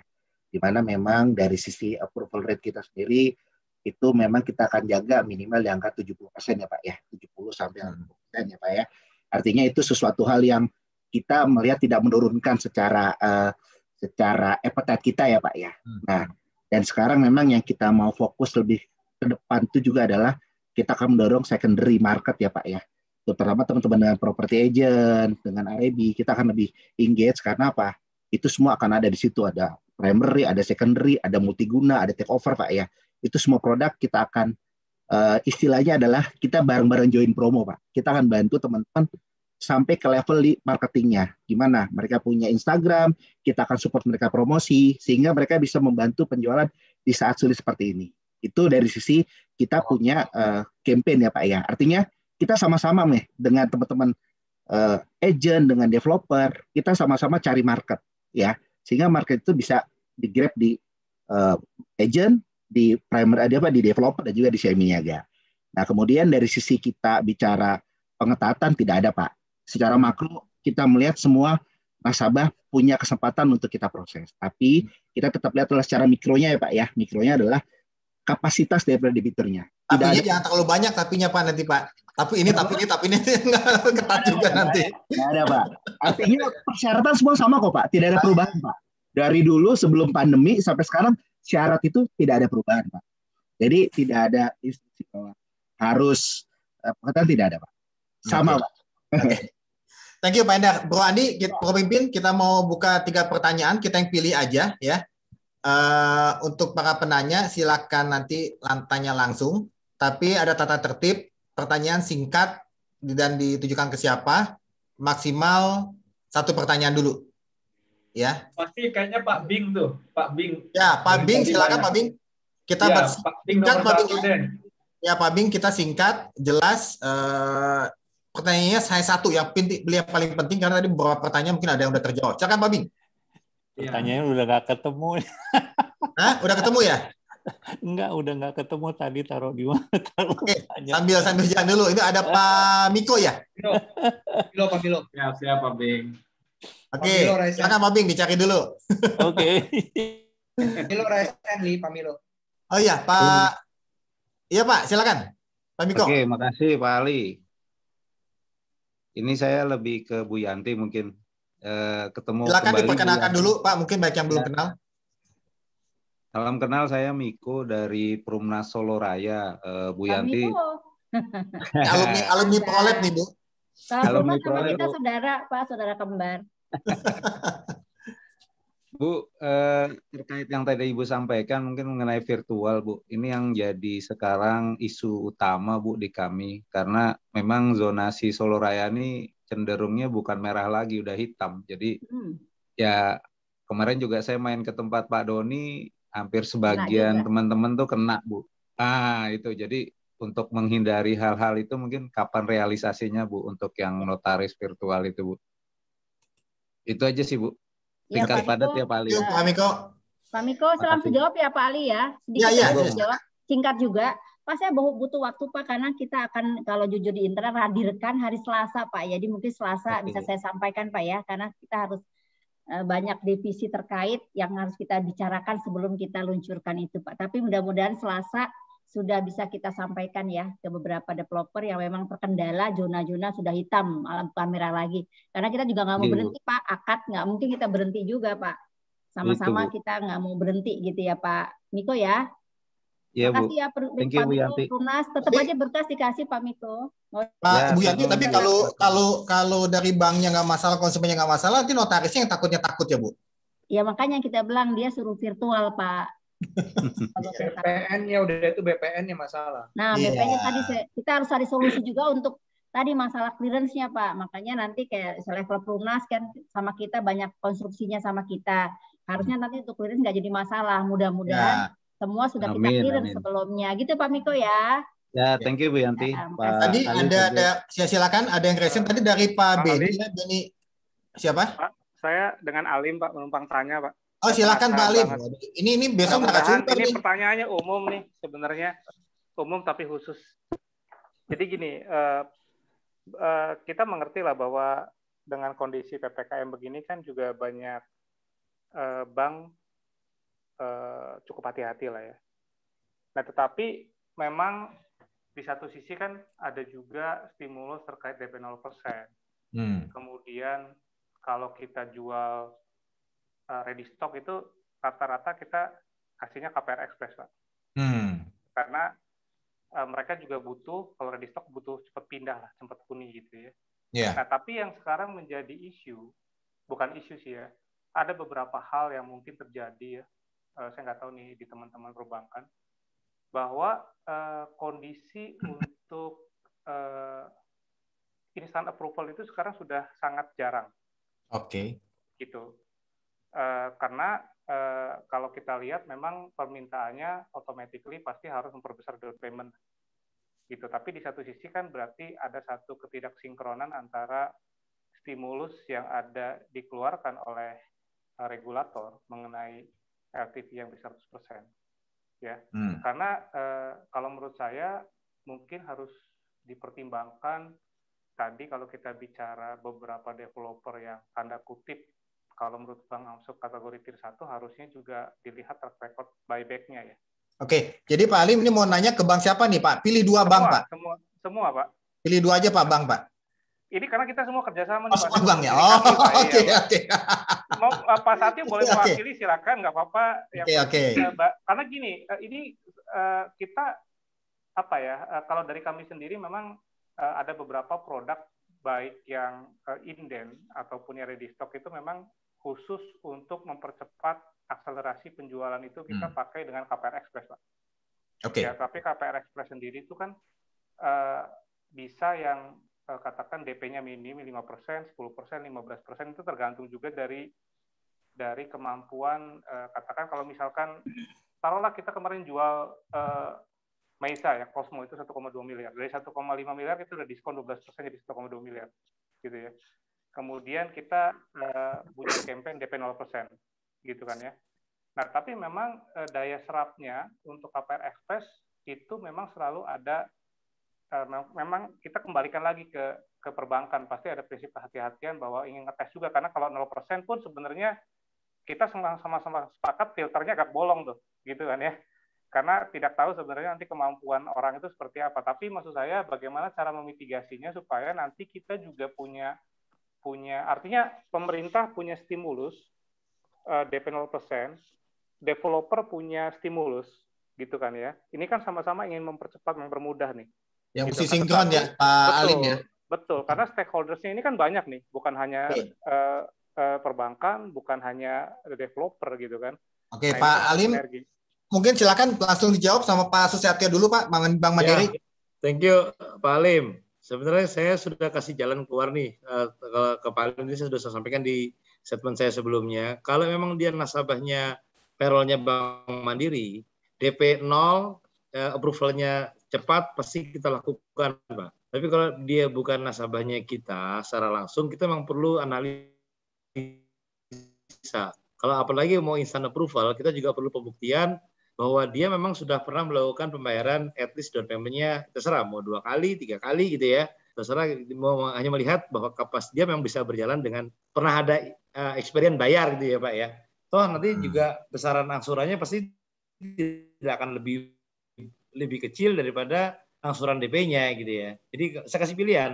Kalau nanti dia mau DP-nya 0, saya sama Pak Alim sudah jalan bareng nih Pak. Kita bukakan ke payroll-nya Bank Mandiri, ya ayo gitu ya. Nah kita buka selebar-lebarnya. Tapi kalau di luar itu ya kita tetap ada filternya satu lagi. Jadi saya kasih dua segmen yang dan dengan pasarnya tadi Cosmo de Moisa tuh udah masuk banget Pak gitu ya. Iya. Itu Pak. Oke, Bu Yanti, dari Bu Yanti gimana Bu tanggapan lu Alim? Ya sedikit Pak Ali, sebetulnya BTN memang punya juga Kapar Express. Tadi yang pertama sebetulnya DP0 payroll di BTN udah aman lah ya, itu cepat dan singkat. Kemudian untuk yang Express ini sebetulnya program kita ada Pak Instant Approval dengan DP juga yang tidak besar, tapi memang kita minta buyback developer khususnya yang tier 1 untuk 3 tahun Pak minimal. Tapi DP0 dimungkinkan ya Bu? Iya. Dan DP0 plus tadi nggak terlalu tinggi DP-nya mungkin nggak perlu 20-35%, tapi kita memang minta membantu kelancaran minimal 3 tahun Pak Ali. Bu Yanti, kalau buyback 3 tahun, kalau sudah AJB tetap harus buyback 3 tahun. Ya kita membantu kelancaran, jadi nggak ngomong buyback. Kalau buyback kan udah ketentuan sampai dengan AJB selesai, tapi kita membantu kelancaran minimal sampai 3 tahun. Itu bisa jadi pasal karet nanti. Ya, menjaga kelancaran. Kalau buyback mah tetap kewajibannya sampai dengan AJB. Tapi kita membantu kelancaran. Kalau tadi pengen cepat, kita nggak tolak dengan DP murah, ya salah satunya memang seperti itu. Di kita di BTN program Kapar Express-nya seperti itu. Jadi DP-nya nggak perlu tinggi, tapi kita minta ada memang kerjasama dengan developernya. Dari Bank Permata gimana Bu Maya? Bu Yanti, kemarin kan juga udah ada seperti itu kerjasama tuh. Ya makanya. Ya semua nggak ada yang ditolak, tapi tadi gitu aja. Ya Pak Adi ya. Ya, nggak ada yang ditolak di tenang. Bu Maya dari Bank Permata. Ya. Gimana Bu? Ya, kalau kami sih memang melihat ya Pak, kalau untuk DP 0% kita juga welcome untuk selected developer gitu. Dan untuk customernya sendiri memang kami juga punya rating gitu ya, scoring yang menentukan nasabah ini ada di skor mana gitu. Jadi sepanjang skornya itu di kita bagus ya, masuk kategori yang pas ya, tentunya DP 0% pun diperbolehkan. Dan kami memang untuk DP 0% ada kesepakatan dengan pengembang bahwa tidak boleh di-AJB-kan minimal dalam 1 tahun. Tidak boleh di-AJB-kan dalam 1 tahun. Ya, jadi masih punya tanggung jawab buyback juga minimal dalam 1 tahun. Oke. Ya. Pak Bing. Oke. Nanti satu lagi sebelum ke Pak Bing, Ibu Pak Hendar dari Seminiaga tanggapannya gimana? Kalau CIB Niaga sih memang kita juga tetap punya namanya instant approval Pak ya. Dan memang untuk DP 0% ini juga kita juga selektif bisa berikan untuk beberapa developer yang kita pilih. Dan sama lah, kita juga punya sistem ya Pak ya, di mana kalaupun dia memang DP 0%, tapi secara masuk ke data kita itu ternyata bisa langsung match dan bagus nilainya, itu mungkin juga akan seperti instant approval sebetulnya Pak, seperti itu. Jadi semua memang balik kepada proses data yang masuk di kita seperti itu Pak. Ya kualitasnya ya, tetap kualitasnya seperti apa ya. Tapi memungkinkan ya, artinya tidak ada penolakan Pak ya. Kalau memang bagus bisa dimungkinkan DP 0 ya. Iya betul Pak, seperti itu. Oke, thank you. Thank you Pak Alim dan semua Bang. Ada nih Pak Bing silakan. Ya Pak Alim, thank you. Soalnya Pak saya dikasih Bing, tugas nih Pak. Baru kenapa? yang dikasih tugas nih Pak. Dikasih tugas buat nanya ya? Mengakselerasi katanya Pak. Perintahnya mengakselerasi, nah pusing. Akselerasi aman semua jawabannya Pak. Iya, amin. Nanti kita ini deh satu-satu nih, kongko nih ya. Ibu-ibu, Bapak ya. Oke. Pak Alim. Thank you Pak Alim. Ini ada Pak Bing, silakan Pak Bing. Ya, kalau pertanyaan saya sekarang singkat, Pak, singkat jelas. Ya, yang nanya kepada Ibu Felicia itu saya tertarik itu mengenai pengajuan untuk KPR dan lain-lain lewat online itu kalau saya mau pelajarin bisa lewat di mana atau tanya siapa gitu. Ini pertanyaan enteng aja Bu, semuanya yang lain pertanyaan berat-berat. Oke, Pak Bing. Sebelum Bu Felicia jawab, Sorry Bu Felicia, sebelum Bu Felicia jawab, sebetulnya ini juga akan saya tanyakan nih. Karena ini kan sekarang semua lagi zaman digital. Tadi sudah disebutkan oleh Ibu Felicia tentang bagaimana program digital. Jadi nanti pertanyaannya mungkin Pak Bing bukan hanya ke Bu Felicia, saya juga minta tanggapan dari semua finalis, dari semua perbankan yang hadir di sini. Apa yang sudah dilakukan secara digital untuk mempermudah, baik itu kita mulai untuk approve secara digital, ada atau tidak dan sebagainya. Nah, ini supaya teman-teman developer semua di sini dan broker-broker tahu nih bagaimana caranya menggunakan aplikasi atau digital yang sudah disiapkan oleh teman-teman perbankan. Silakan. Bahkan PKS-nya Pak, Pak Andi. Soalnya kan mulainya kan PKS. Masuk PKS ya. Masuk PKS. Pak Bing, kita itu belum seminggu itu jenggot udah tumbuh aja tuh. Selama PPKM ini sama-sama nih kita nih nggak cukup rambut. Pisau cukurnya udah tumpul belum beli lagi. Iya. Oke, silakan Bu Felicia dari Bank BCA dulu, silakan. Ya Pak Bing, thank you ya Pak. Pak, kalau mau tahu nanti cukup detail silakan japri saya Pak. Tapi nanti saya jelasin secara besarannya aja Pak ya. Jadi platform yang kita sudah siapkan ini sudah kita pikirkan tuh end to end Pak. Jadi mulai dari experience yang dialami oleh nasabah di depan ya pada saat dia beli, kemudian dia ngajuin KPR, dia melakukan simulasi, dia mau tracking status KPR-nya sampai di mana, itu sudah kita siapkan Pak di depan. Jadi seamless Pak ya. Kemudian setelah itu di dalam prosesnya di internal BCA juga kita sudah melakukan konversi Pak. Hal-hal yang tadinya kita kerjakan secara manual itu sudah kita masukkan ke dalam sistem dan secara digital. Scoringnya juga sudah kita masukkan ke situ.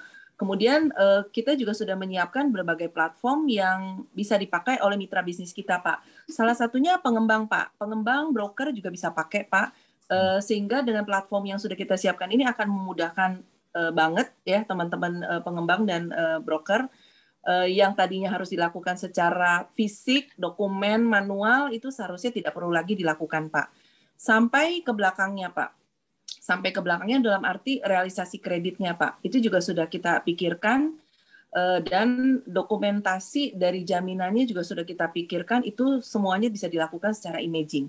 Tapi memang, Pak, tidak berhenti di satu tahap ya, Pak Bing. Terus-menerus harus dilakukan improvement, harus disesuaikan juga dengan kebutuhan yang muncul berikutnya pengennya apa ya customer supaya experience lebih enak, mitra bisnis kita supaya lebih enak seperti apa. Nah, itu kita lakukan terus-menerus improvementnya Pak. Ya, sebenarnya ini sudah kita siapkan Pak dari 3 tahun yang lalu ya, kita sudah mulai pikirin seperti yang Pak Budiarsa sampaikan tadi, gara-gara pandemi ini kita dorong Pak, jadi lebih cepat. Kita realisasikan lebih cepat Pak. Jadi 2020, 2021 ini sudah digas Pak. Nanti silakan japri Pak Bing ke saya. Karena di 2021 ini ya kita digas sama BCA ya untuk semua digitalisasi ya. Gitu ya, oke. Ya Pak Ali. Oke. Dari Seminiaga dulu. Dari Seminiaga gimana untuk digitalisasi? Sebagai gambaran aja Pak, untuk di Q3 ini kita memang sedang akan jalankan namanya Digital Mortgage 4.0 ya Pak ya. Di mana mulai dari aplikasi, nanti dia akan langsung tembak ke klik langsung ke checking. Setelah dia bisa masuk, dia bisa upload data sendiri. Nah, jadi semua memang akan kita setting targetnya di Q3 ini bisa masuk ke Mortgage 4.0 secara digital semuanya, Pak. Cuman mungkin memang yang lagi kita pikirkan ke belakangnya adalah untuk akad B digital ini kita masih belum bisa lakukan secara smooth ya, Pak ya. Karena juga yang dilakukan Seminiaga ini sampai sejauh mana, Pak? Untuk yang itu tadi. Kenapa, Pak? Ya ini. Sejauh mana? Jadi di Q3 ini kita memang lagi setup, Pak. Memang di Q3 ini akan masuk, kita akan launch. Kan selama ini memang masih sebatas tetap melalui sales kami ketemu tanda tangan digital ya Pak ya, tetap di depan sales kami ya. Tapi nanti ke depannya itu semua bisa dilakukan oleh nasabah sendiri tanpa melalui sales kami Pak. Gitu. Rencananya tahun ini ya, Q3 ini ya berarti ya. Pak Hendar dan juga kepada perbankan yang lain. Biasanya kan dari developer, dari broker itu adalah percepatan ya untuk mengetahui apakah diterima atau ditolaknya KPR tersebut. Nah ini apakah juga dengan digital ini sudah bisa langsung di-approve. Jadi kita tahu gitu karena data-data sudah dikasih, terutama BI checking. Karena BI checking ini menjadi satu masalah. Saya kena BI checking. Saya juga kaget itu dari satu bank kartu kredit, itu Bu Maya ketawa karena saya ngomel-ngomelnya depan Bu Maya. Bu Maya lagi ketemu saya. Itu ada satu bank yang kartu kredit saya nggak pernah pakai, terus dia nggak pernah nagih. Waktu saya tanya kenapa saya kena BI checking 5, jawabannya sederhana. Dia bilang karena Bapak nggak pernah pakai, jadi kita nggak pernah tagih loh. Terus kenapa saya di BI checking? Jadi dia begitu. Waduh, langsung saya telepon direksinya, saya minta klarifikasi, kalau enggak saya ungkap di media sosial, saya bilang. Kesel juga, karena saya punya sejarah akhirnya sampai sekarang terjadi BI checking 5. Nah, bagaimana caranya broker-broker ataupun developer ini, marketing-marketingnya bisa langsung gitu. Jadi pertanyaan semua, apakah aplikasi digitalisasi yang sudah dilakukan itu termasuk juga di dalam hal approval ataupun persetujuan dari BI checking? Gimana Pak Endar tuh? Dilanjut ke Pak Endar dulu. Apa bisa langsung instant approval nanti Pak? Ini Pak, kalau instant approval itu lebih kepada, kan tadi balik ke Pak Andi ya, itu lebih kepada H+1. Kita punya SLA ya, digital ini adalah data diupload oleh, diajukan oleh nasabah, di H+1 kita akan bisa dapat feedback slick-nya Pak. Artinya checkingnya ya Pak ya. Jadi dari sana bisa ketahuan tuh, tinggal pilih. Tadi kan Pak Andi sampaikan, oh di reject gitu ya. Nanti baru kita akan konfirmasi Pak. Ini kenapa rejectnya? Karena kan kita nggak bisa bicara. Ini artinya udah ada approval-nya udah ada ya? Udah keputusannya udah ada? Secara checkingnya itu udah harusnya udah clear Pak. Oke. Go or no go gitu loh Pak konsepnya. Oke, ke Ibu Maya, Bang Permata, gimana Bu? Ngedengerin Pak Andi marah-marah Ibu ya? Bu Maya? Ya. Oke, kalau kami dari Permata Bank untuk saat ini memang kami support untuk pengembang yang kemarin kami sempat melakukan yang namanya approval, one day approval ya. Jadi memang dengan pandemi kemarin itu yang namanya tadinya kita membuat project untuk paperless semua proses dari sales ke belakang ya, tapi hanya masih dari internal ya, bukan dari nasabahnya ya. Nasabahnya sih mungkin masih bisa kirim pakai WA dan sebagainya. Tapi dari sales masuk aplikasi ke belakang itu paperless semuanya gitu. Dan itu kita sudah mencapai 70% memang paperless, sehingga dimungkinkan untuk kami melakukan approval dalam 1 hari khususnya untuk primary. Gitu. Jadi selama ini memang proses yang menjadi key point-nya kami di Permata Bank. Jadi sebelumnya kami syaratkan adalah 5 hari kerja, baik primary maupun secondary. Dan sekarang kami untuk primary kita punya target untuk bisa melakukan one day approval. Bahkan kalau untuk event-event tertentu kami siapkan juga bisa approval in principle, Pak. Oke. Gitu. Thank you. Untuk pas boleh dong. Nama-nama aplikasinya dari para bank ini. Oh iya. Oh, ya, aplikasinya apa? Ya, kalau Permata kami sendiri sudah punya namanya Permata Mobile X, PMOB X. Di situ untuk buka rekening sudah online. Kemudian juga sistem kami untuk mobile banking ini sudah integrated ya. Jadi mau punya 5 account, punya kartu kredit, punya KPR, mau beli reksadana pun bisa di dalam satu aplikasi itu. Ya, jadi itu boleh bisa dilihat, dan memang unfortunately yang belum ketinggalan adalah mortgage-nya. Untuk mortgage-nya ya coming soon lah ya. Gitu. Supaya bisa nanti semua dari Seminiaga ada apps-nya apa? Kenapa di chat ya? Semua di chat bisa ditulis aplikasinya apa. Jadi biar silakan ya Bapak Ibu dari bank silakan. Ya, jadi teman-teman developer sama broker ini bisa langsung praktek. Langsung bisa download semuanya. Oke. Kita lanjut dulu ke Pak Satyo. Pak Satyo, mengenai instant approval tadi udah belum ya? Sudah, Pak. Ya, lupa. Saya tambahin aja. Di Bank Mandiri itu kita lagi main, mungkin udah ada yang dengar, ada yang belum, namanya Living, Pak. New Living gitu ya. Living ini aplikasi super apps yang untuk nasabah kita, baik untuk nasabah dana maupun nasabah kredit, Pak. Enggak, jadi dia bisa mau transaksi, mau ngajuin aplikasi segala macam gitu ya. Jadi memang kita lagi kemarin masih uji coba untuk yang pertama, mudah-mudahan di pertengahan Juli ini atau di akhir Juli ini sudah terintegrasi dengan semua produk, nggak cuma produk KPR, tapi juga ada produk ASM, kartu kredit, segala macam ada. Transaksinya kalau kita punya utang juga kelihatan, saldonya segala macam, itu nanti bisa lihat di sana, gitu ya. Itu yang pertama.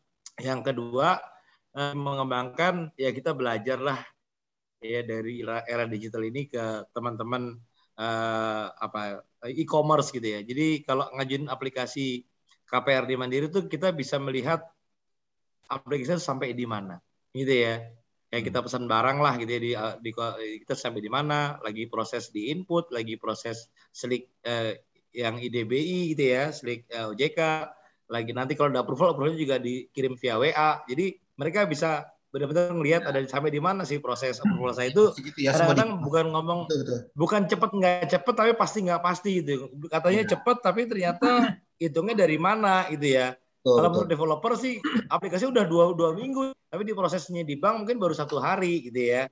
Nah ini kadang-kadang kita akan berikan ini supaya setiap, bukan cuma buat nasabah atau debitur, tapi juga feedback buat kita. Sampai di mana sih prosesnya tadi? Demikian, Pak. Ya. Thank you Pak Satyo. Ini dari Ibu Yanti, Bu, BTN.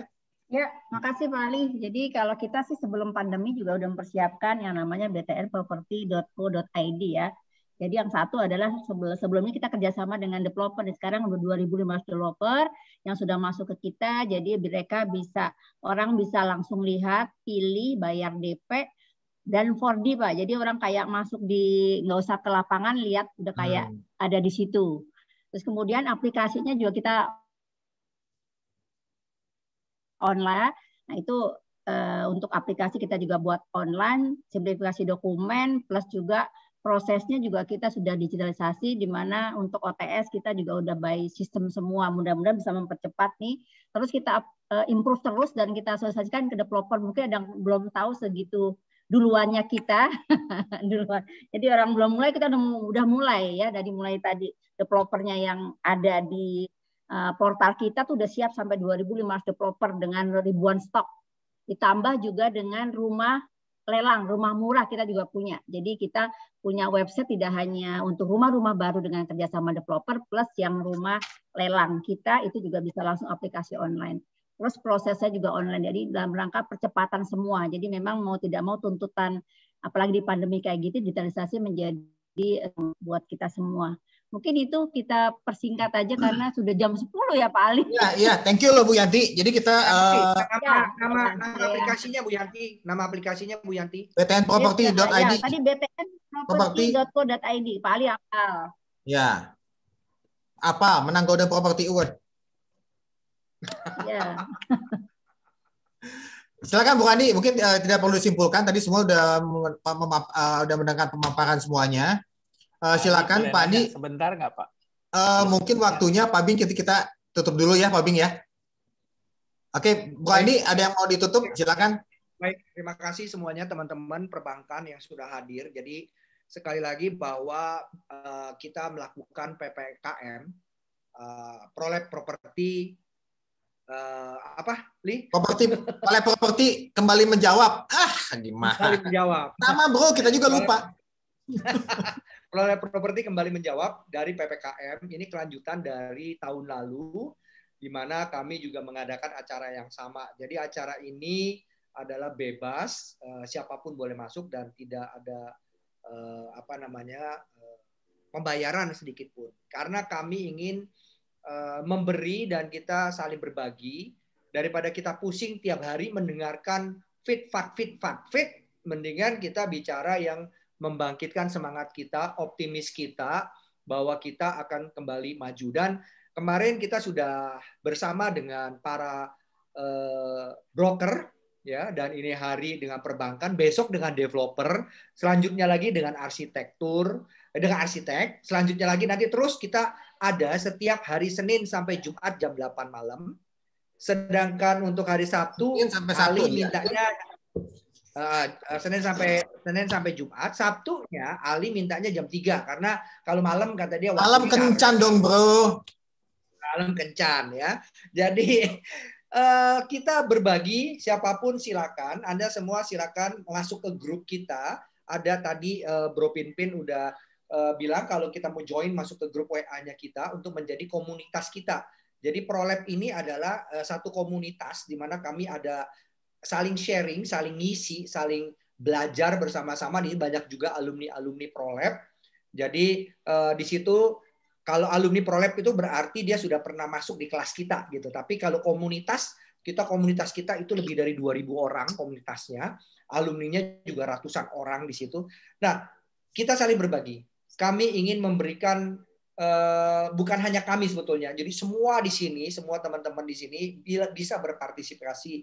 Kalau mau jadi panelis juga ngomong sama kita, Pak, kita pengen dong memaparkan sesuatu hal. Bagaimana caranya supaya kita semakin maju, semakin kuat, semakin imun di dalam tubuh kita. Jadi inilah sebetulnya persembahan dari apa itu adalah Ali pimpin Andi. Di balik juga Andi pimpin Ali. Jadi kami adalah apa ya, jadi maunya apa gitu, nggak tahu pokoknya apa ya. Ali pimpin Andi, kami bertiga adalah cobalah untuk ada sumbangsi sedikit kepada teman-teman semua.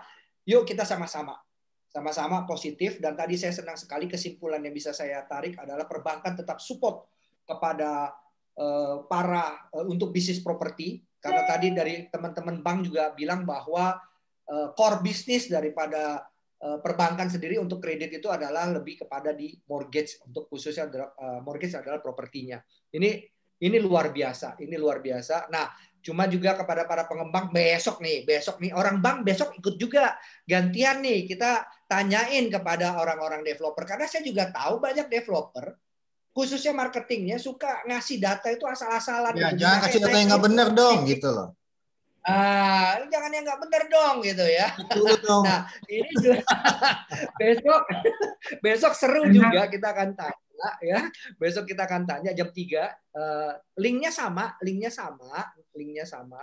Dan kemarin kita 200 ya, kemarin kurang lebih ada 200 peserta dari broker. Ini hari hampir tembus 300, kurang sedikit tadi naik turun. Terima kasih. Memang kami siapkan dari kami siapkan kurang lebih 500 ya, cuma 500 aja kita siapkan. Jadi yuk kita ramaikan semuanya supaya kita tetap imun, supaya kita tetap sehat dan bisa saling menyapa. Dan nggak ngeliatin, kan ini 3 jam ini paling tidak ngeliatin Facebook yang isinya innalillahi, yang isinya turut berduka cita, yang isinya seperti itu gitu loh. Itu kita hilangkan 3 jam ini, kita udah semangat. Terima kasih kepada para teman-teman dari perbankan, Pak Susatyo, terima kasih, Pak Hendar, terima kasih, Bu Maya, terima kasih. Tapi sebelumnya teman-teman, kita mau foto bersama ya, Li ya? Iya. Ya, dari kemarin kita lupa foto bersama. On cam, silakan. Semua kamera di ini kan, Bu Felicia, thank you ya, Pak, Bu Yanti, terima kasih, Bu Maya, terima kasih, Pak Steven, terima kasih, Pak Hendar. Ada foto siapa, Bro Pimpin? Oke, foto perwakilan aja ya, ini banyak sekali, 2 kali slide aja ya. Teman-teman sambil semua aja ada 9. Oke. Ini hari Pak Hendar, lu ngomongnya terlalu ini banget, lu terlalu sopan, biasanya ngomongnya caur-cauran. Oke, Bro Andi, biar waktunya cepat ya. 1, 2, 3, halaman 1, klik. Udah.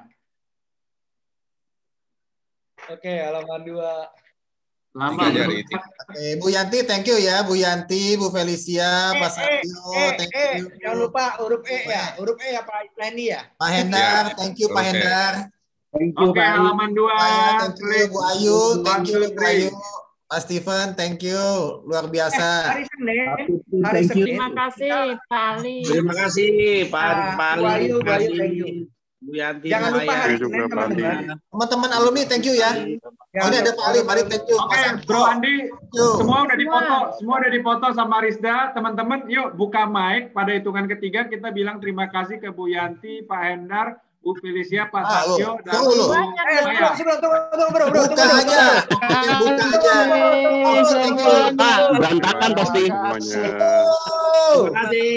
Thank you semua, thank you Bro Andi, Bro Pimpin. Terima kasih. Thank you, Bu Ayu, semuanya. Terima kasih semuanya. Pak Hendar, makasih ya. Thank you. Semuanya masih banyak. Pak. Pak Gun, thank you Pak Gun. Felicia, thank you Bro Andi, Pak Gun, Bu Feli. Ya, Pak Gun. Ya. Makasih loh, Pak Budiarsa udah datang, Pak Gun. Pak Budiarsa, thank you Pak Budiarsa. Pak Yopi, thank you Pak Yopi. Semua, Thank you. Pak Samto, makasih Pak Samto. Thank you ya Pak. Bro Pimpin, thank you Bro Pimpin. Sehat Pak Yupri. Salam sahabat Kelapa Gading. Sehat-sehat semua. Ya Pak Ali, sehat. Pak Hengki Halim, thank you Pak Budi. Terima kasih ya Pak Ali, Pak Andi, Pak Bu Yanti. Ketemu lagi ya. Monggo. semua. Bye-bye.